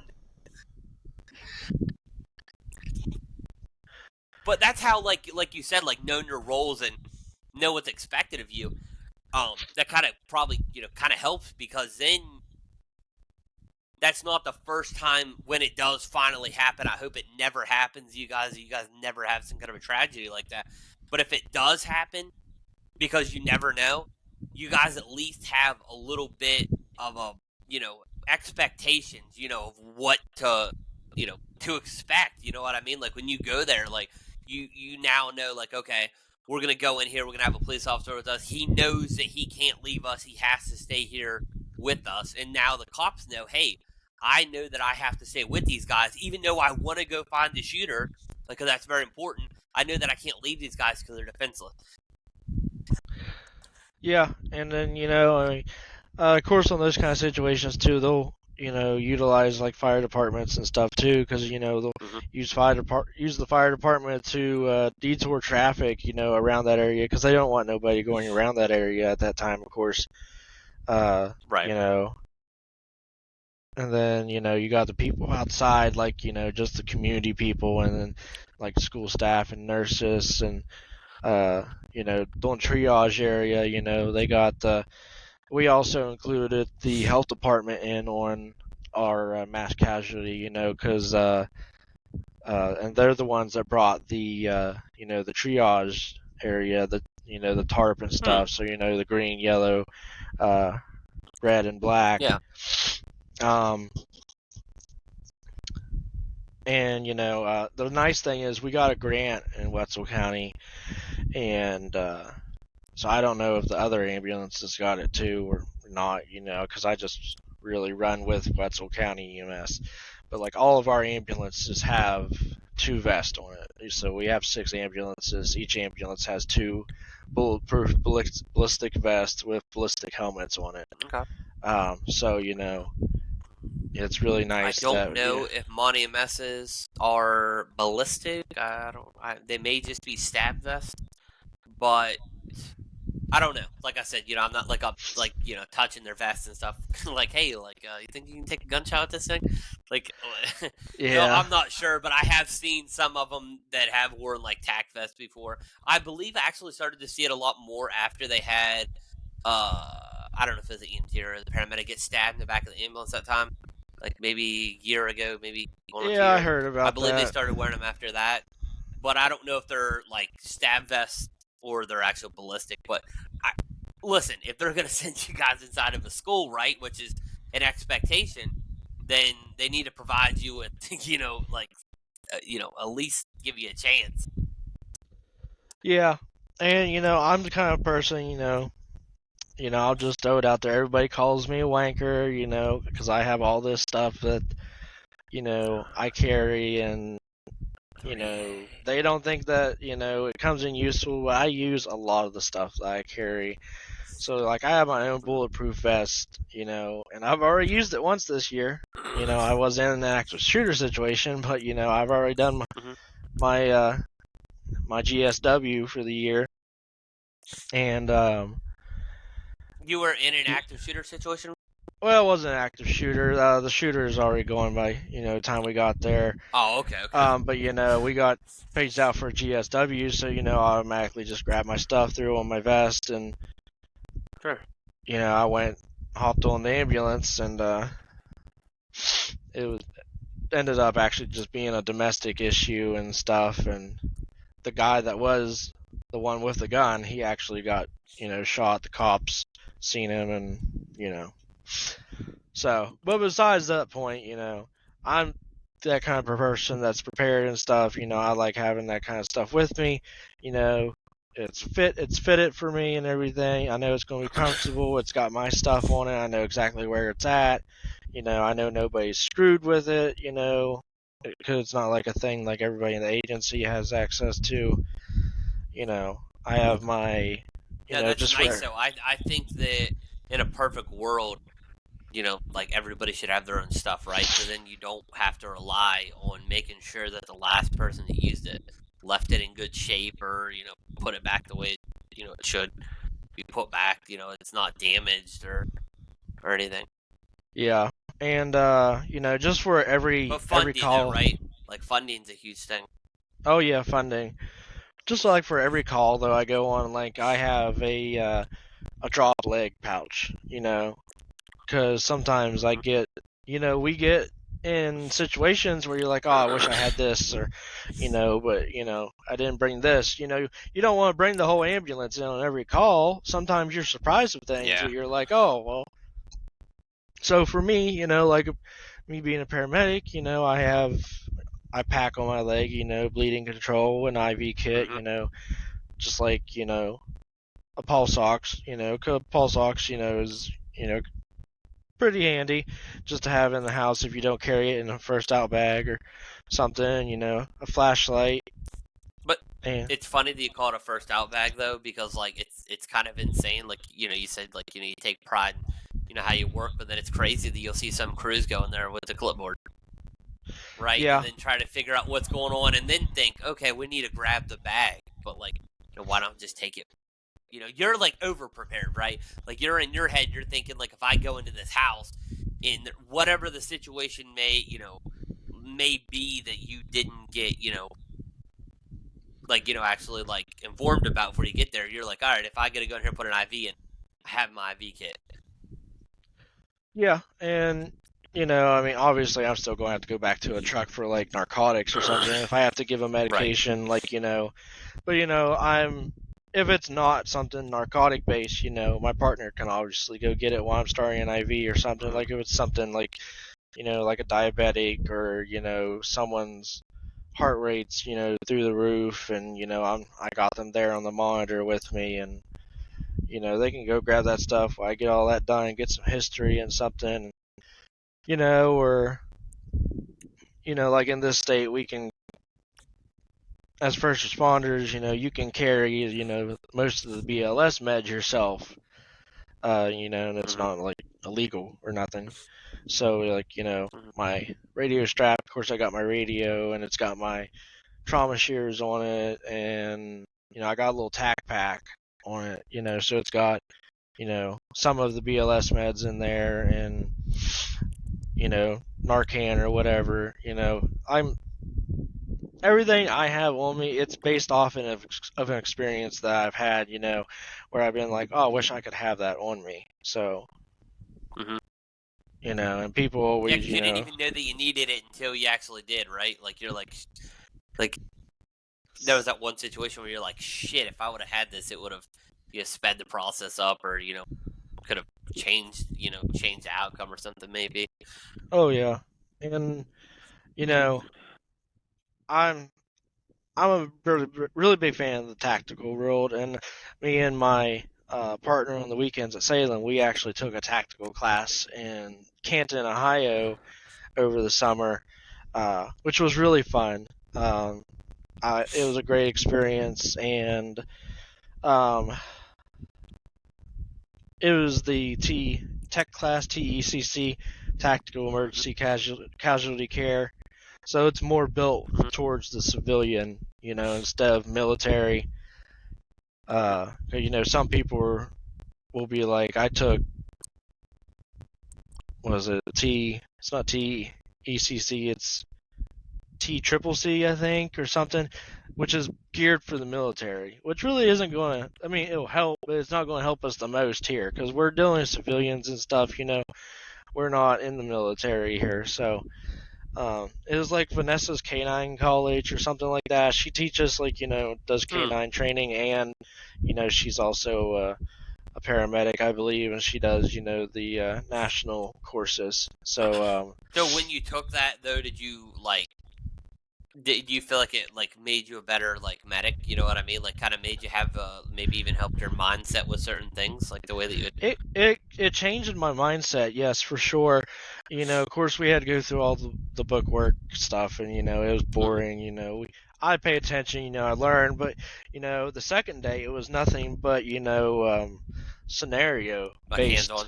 so it was hands-on. So like we actually like were in like a police training building where like they had all these setups. Like they had like these professional um, actresses that would be our That's MCI awesome. patients with like stab wounds and gunshots and lacerations and DOAs and stuff, and people with like psychotic breaks, or one of my Wow. favorite scenarios was they had a reverend. It was a cult, so the reverend Mm-hmm. had everybody you know drinking the Kool-Aid and You have drinking him the drinking the Kool-Aid, Kool-Aid? then No way. drinking the You Kool-Aid, beat me to it. Oh, Jamestown, huh? drinking the Kool-Aid didn't go well, so he started killing people Yeah, because they had to get to that place together, sure. and it was. We literally had to do it like it was real. We had to carry people, we had to pack people, we had to tourniquet people, we had to triage people. We all took turns being the triage coordinator, the lead of the team and stuff. We were all able to But bring that in. hands-on real-life experience really made you think, right? Because you could sit in the classroom all day, and I could sit here and give you, you know, pertinent medical history and vital signs, and we start going over the scenario, and then I start changing the vital signs to make them progressively worse as time goes on, and you're like, oh yeah, I would do it this like this and this and this and this and this.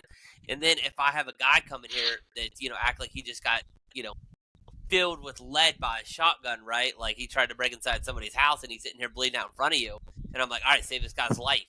And you're like, holy crap, this guy's dying in front of me, right? Like it really puts you in you get that adrenaline rush, and it kind of makes you it's so weird, right? Because when you get that adrenaline, and I, early on in my, career when I, first got in the fire department, there was so many things that I would forget when I first got that adrenaline. Like you hop off the truck and there's so many things because like your brain's moving a mile a minute, and you're like, oh my God, we got to do this, we got to do this, we got to do this.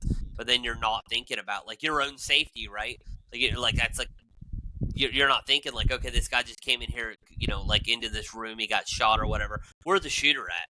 Is there still a threat in the building? There's so many things that are going through your head that really make you think. And I always say that you can train 1,000 times, and then but real world experience trumps training.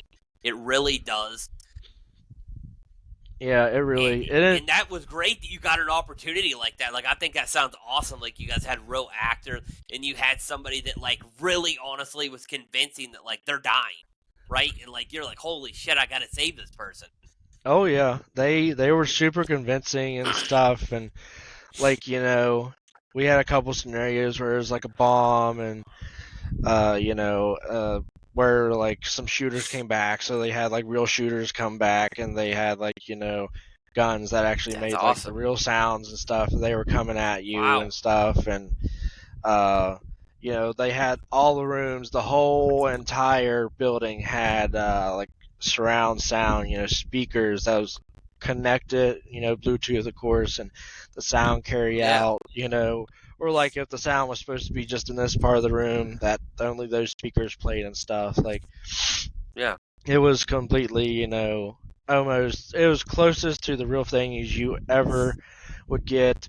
And of course, we learned medical stuff too, like like surgical trachs and chest decompression, and just some more advanced bleeding control skills and stuff like that. Um, Do a you lot ever of. think though, you brought that up, right? There's stuff that you guys kind of learned, you can't actually trach somebody in the field, right? Well, paramedics in West Virginia, you can quick trach currently. You Okay. can quick trach, and you have to call for orders for it. And we can chest decompress too. Um, Okay. I believe that is just the standing order. You just you got to meet the Okay. criteria and stuff. Sure. So that was stuff that for me it was just kind of like a refresher, and it was nice to get hands-on training because they gave us like uh turkey gizzards, like Oh, the whole so like it was, throat and stuff. yeah, that's awesome. So like it was anatomy, or maybe it was like pig or something. I can't remember. But for like people like EMTs who can't do that stuff and don't have that training, that was nice training for them because through Sure. through the tech class, you can quick trig and do chest decompression. If you were to use that on like a platform or an area where you could do it and use that kind of training, you'd be able Hmm. to do it. So that was really fun for my partner. He learned a new set of skills and stuff. And of course, during all this, except for like the first day, we were full gear, like boots, pants, vest, helmets. We were able to bring our own guns. Of course, they had to clear the guns, make sure there's no live rounds in it. But we could bring Wow. real guns in, so we had realistic weight and stuff and all that. So you guys And were able to carry. yeah, so we were able to carry, unload it, Wow. real weapons, and it was What's through your mercy. opinion on that? Do you think that it's ever going to get to the point to where you may be able to carry on duty? Like, do you think that Well, I that'll think be a thing? Kanawha County is allowed to carry.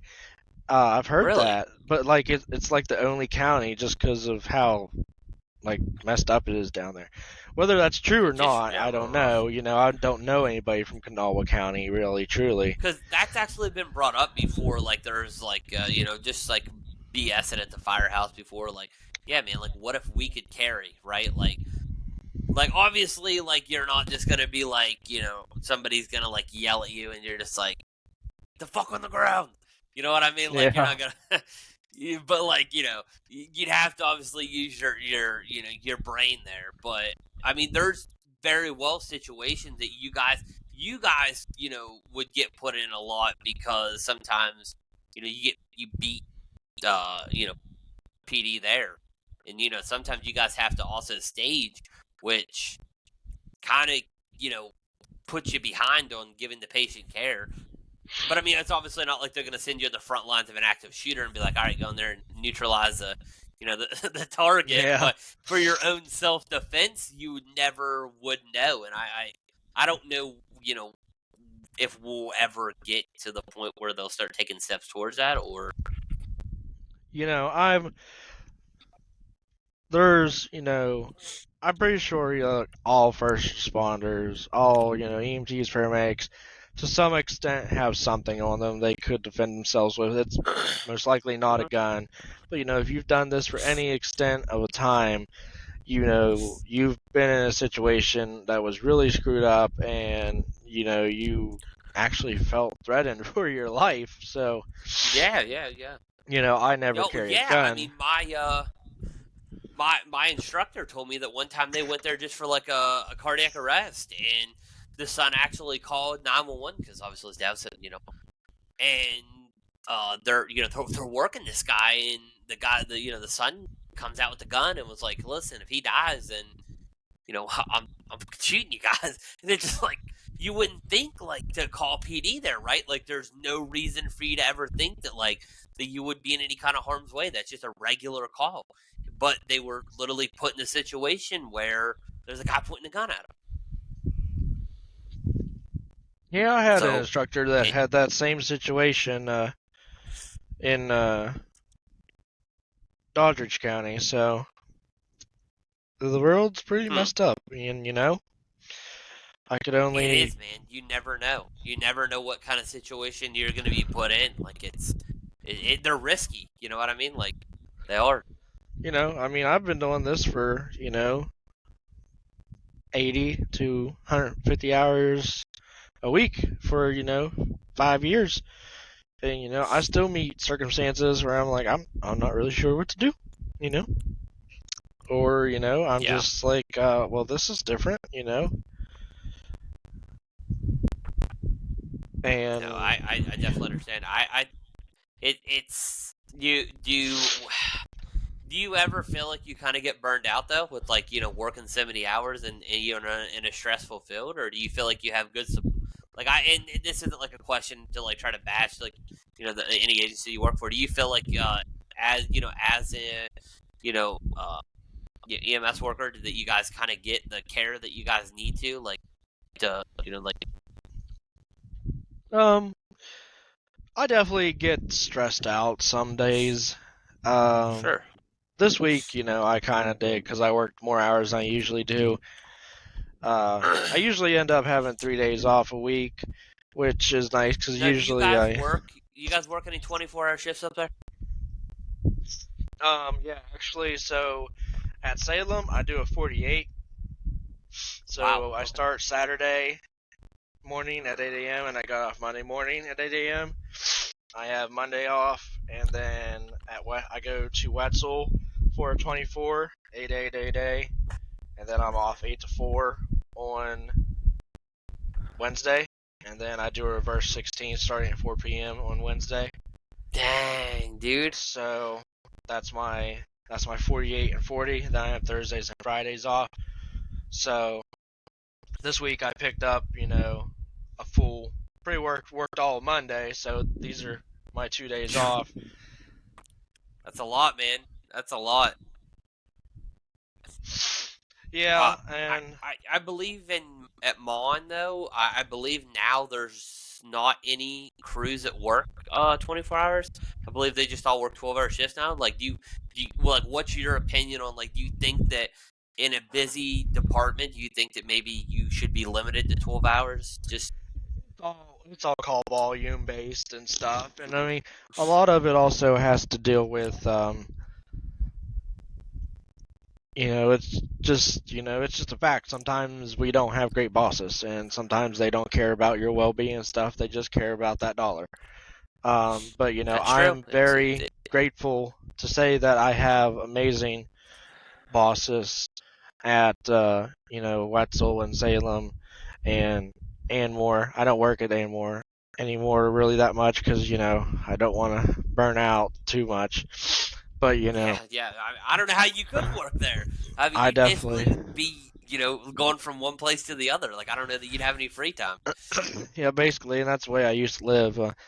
But my bosses are very supportive. They'll talk to you. They're kind of your friends and stuff too, and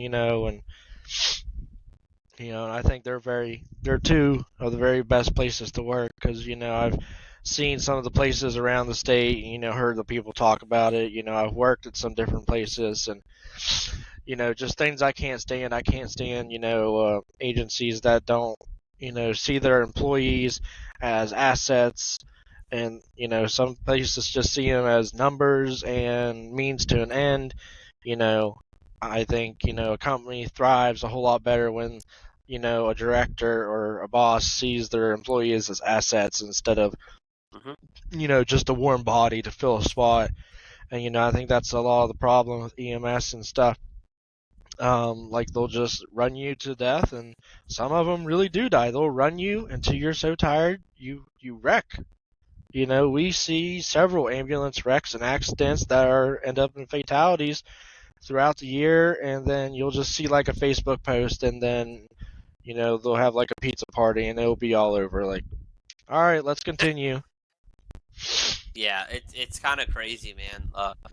You know, when a place does kind of treat you, and I'm sure the employees obviously notice it.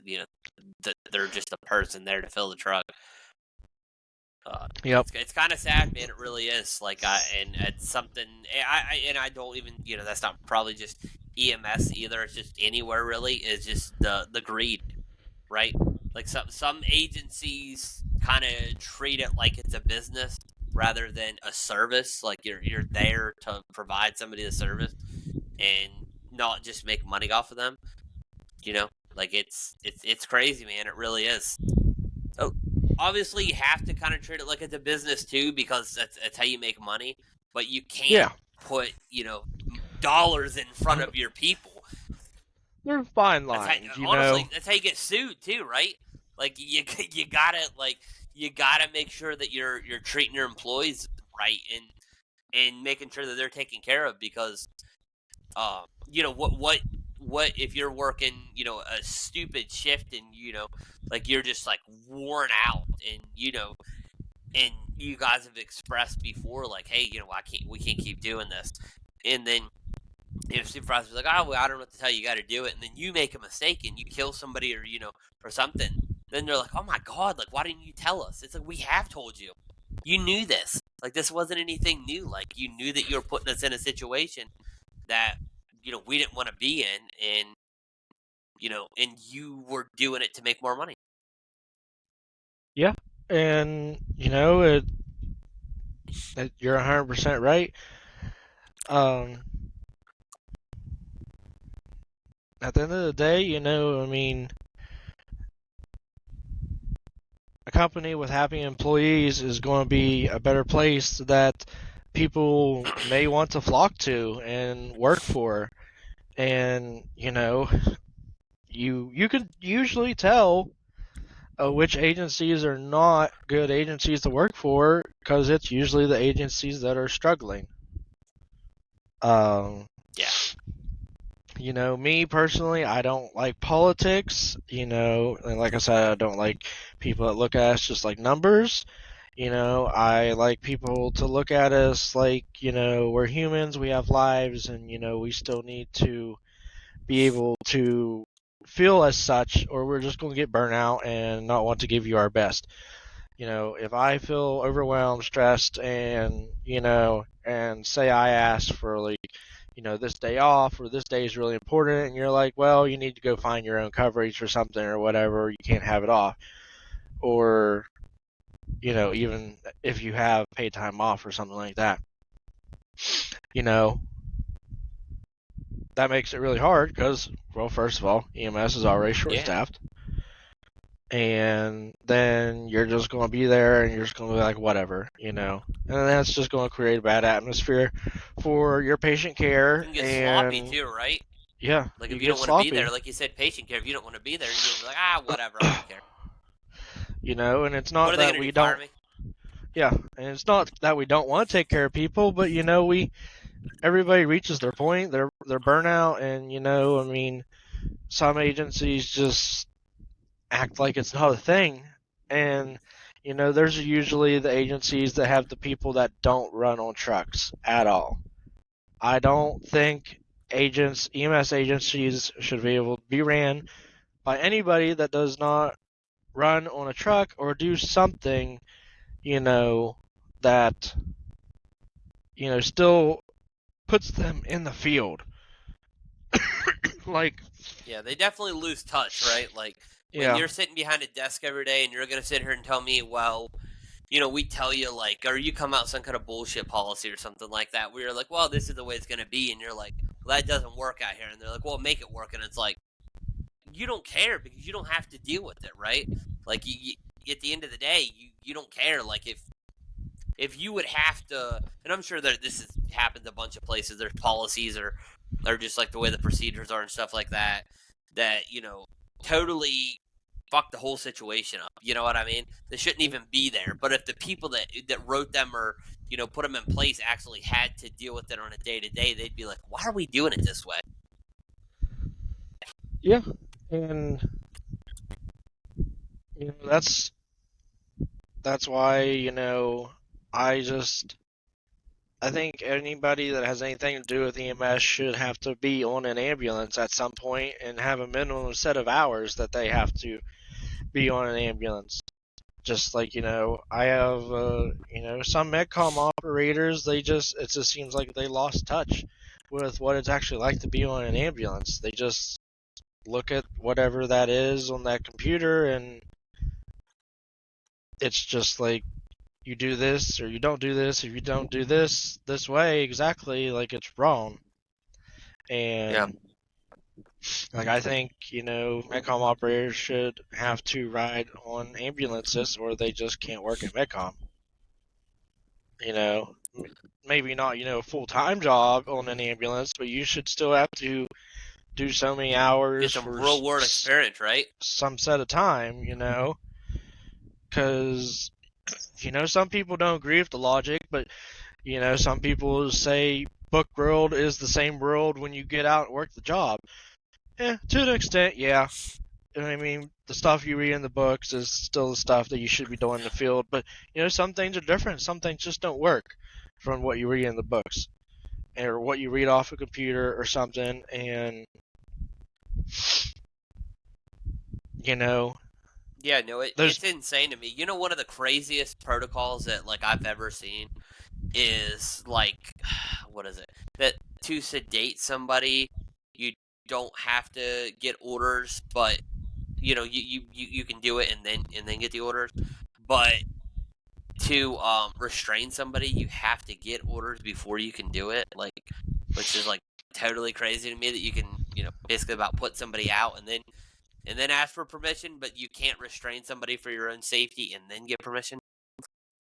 yeah, and I agree that is a little. Like that was like the thing that like blew my mind. I'm like, okay, I can put this guy out, right?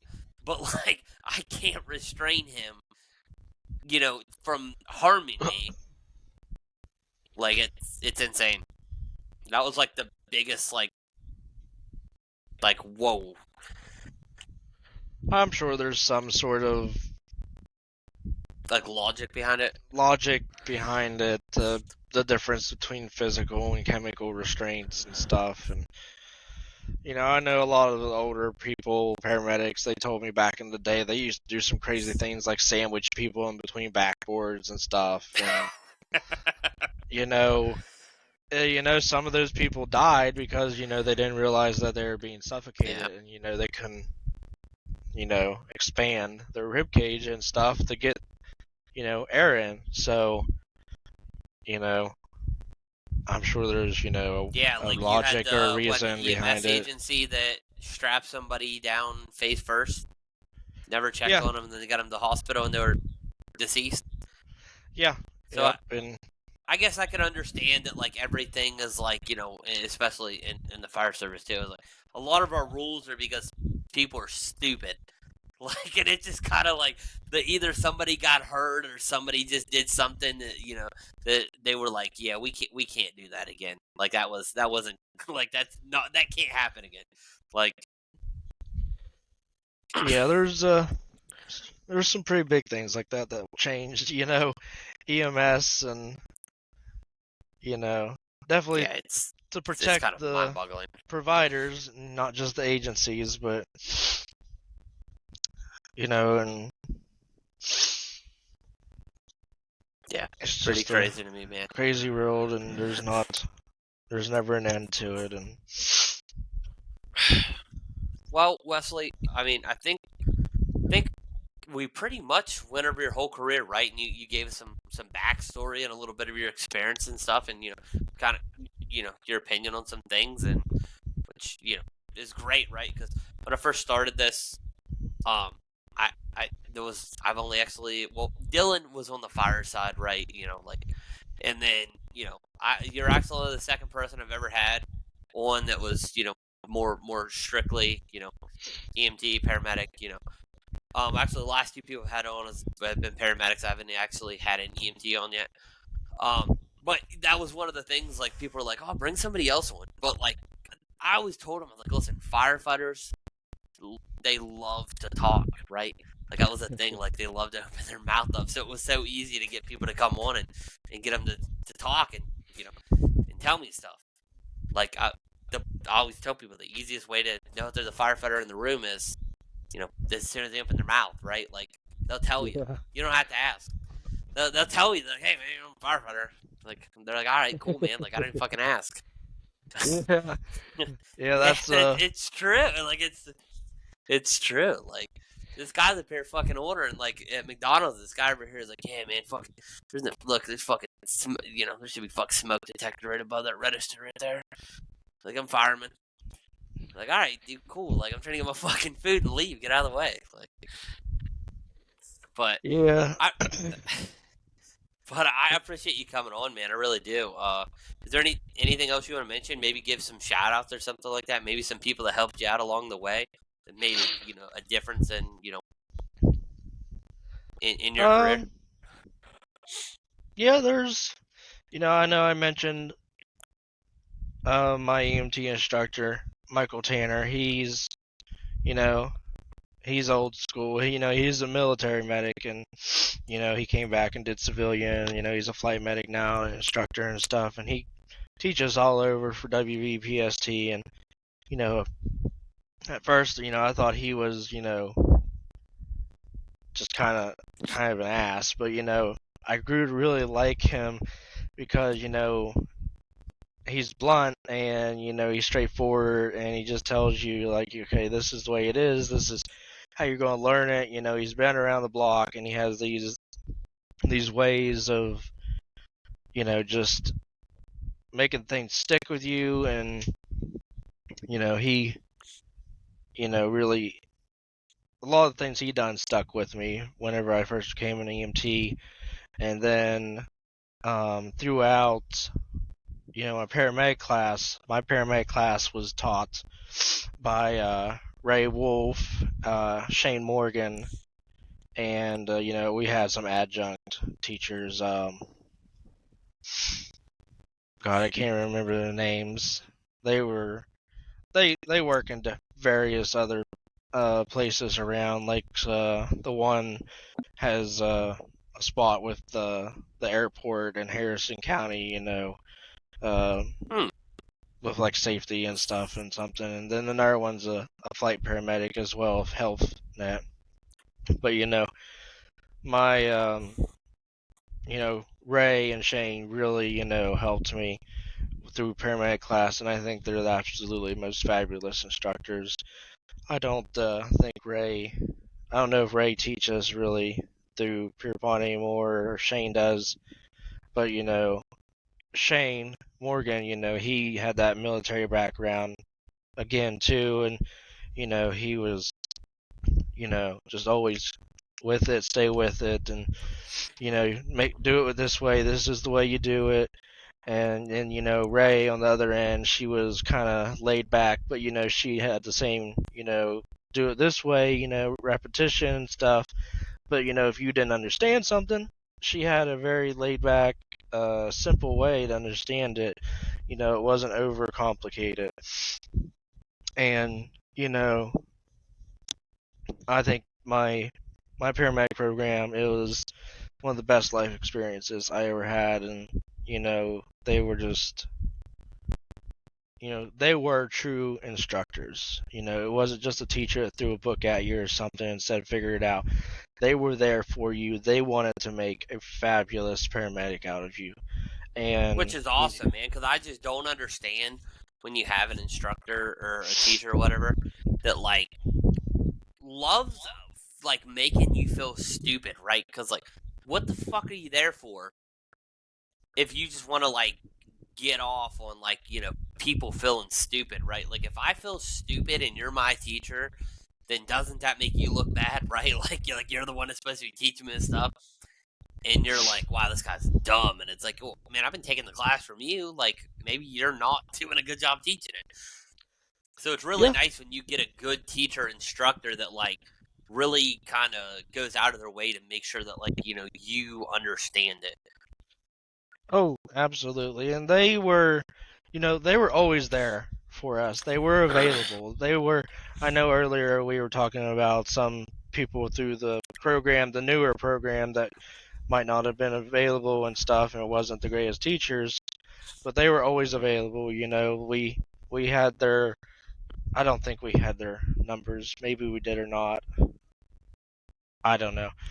But I want to say maybe we had their numbers. If we had like questions asked them or something, or had to talk about something while we were at work, and we wanted to go over something about it, or they were always quick to respond with emails and stuff if we had any questions with our assignments, because our assignments was really pretty, it was pretty heavy stuff. Like we had online lab activities and essays and ed puzzle videos to watch and stuff, and for all these questions we had to answer, and pharmacology quizzes and stuff that didn't always have like the right answers. It was like something messed up in the system and stuff.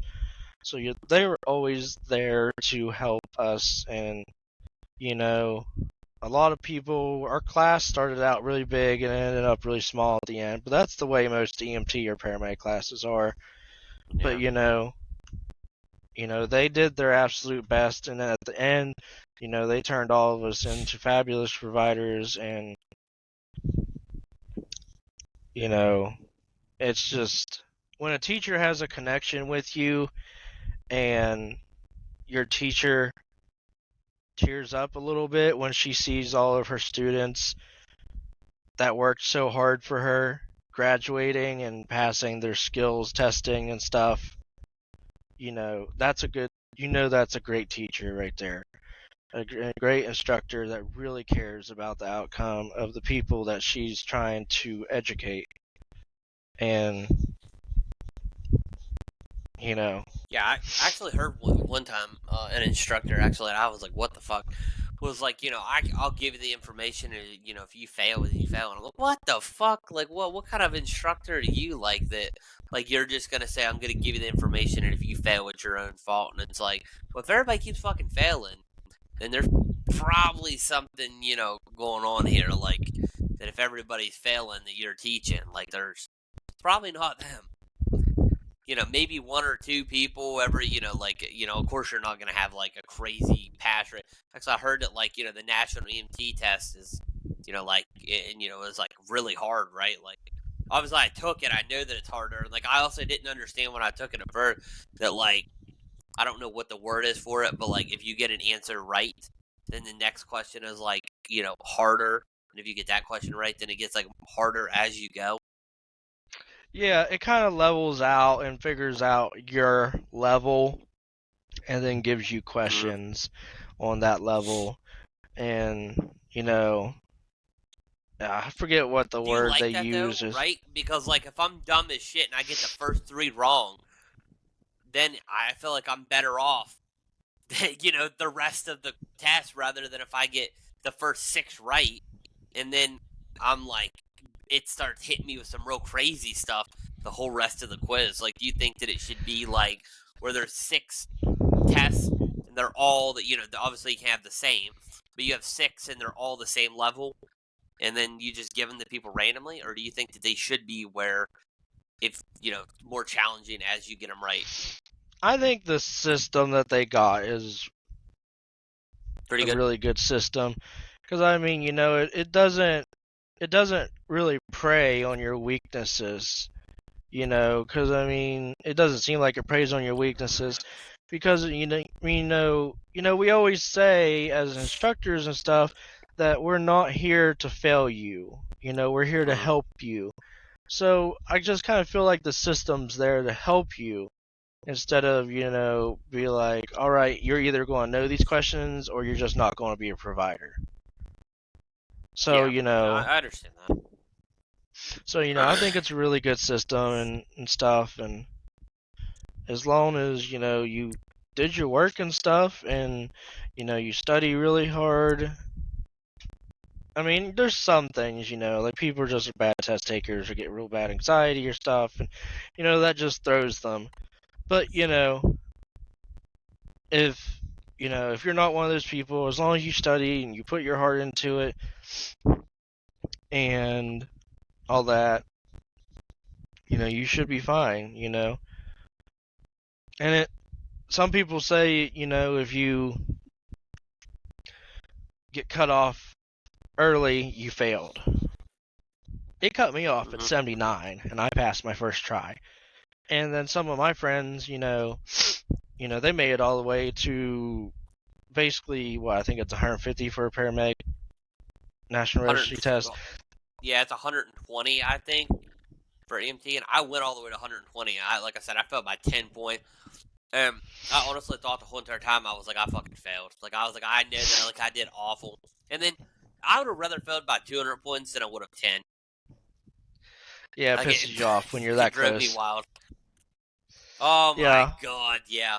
Like I think Tony that we took our fire with, he failed his hazmat or his fire by like 1 point. He got like a he failed 69. his hazmat. Yep. And And he I was passed like, I his too felt so bad finally. because I'm like, dude, Good. That's awesome. Yeah, I don't know if everybody from our class wound up going back and taking. I hope they did, because take something and then not go through it. It kind of sucks.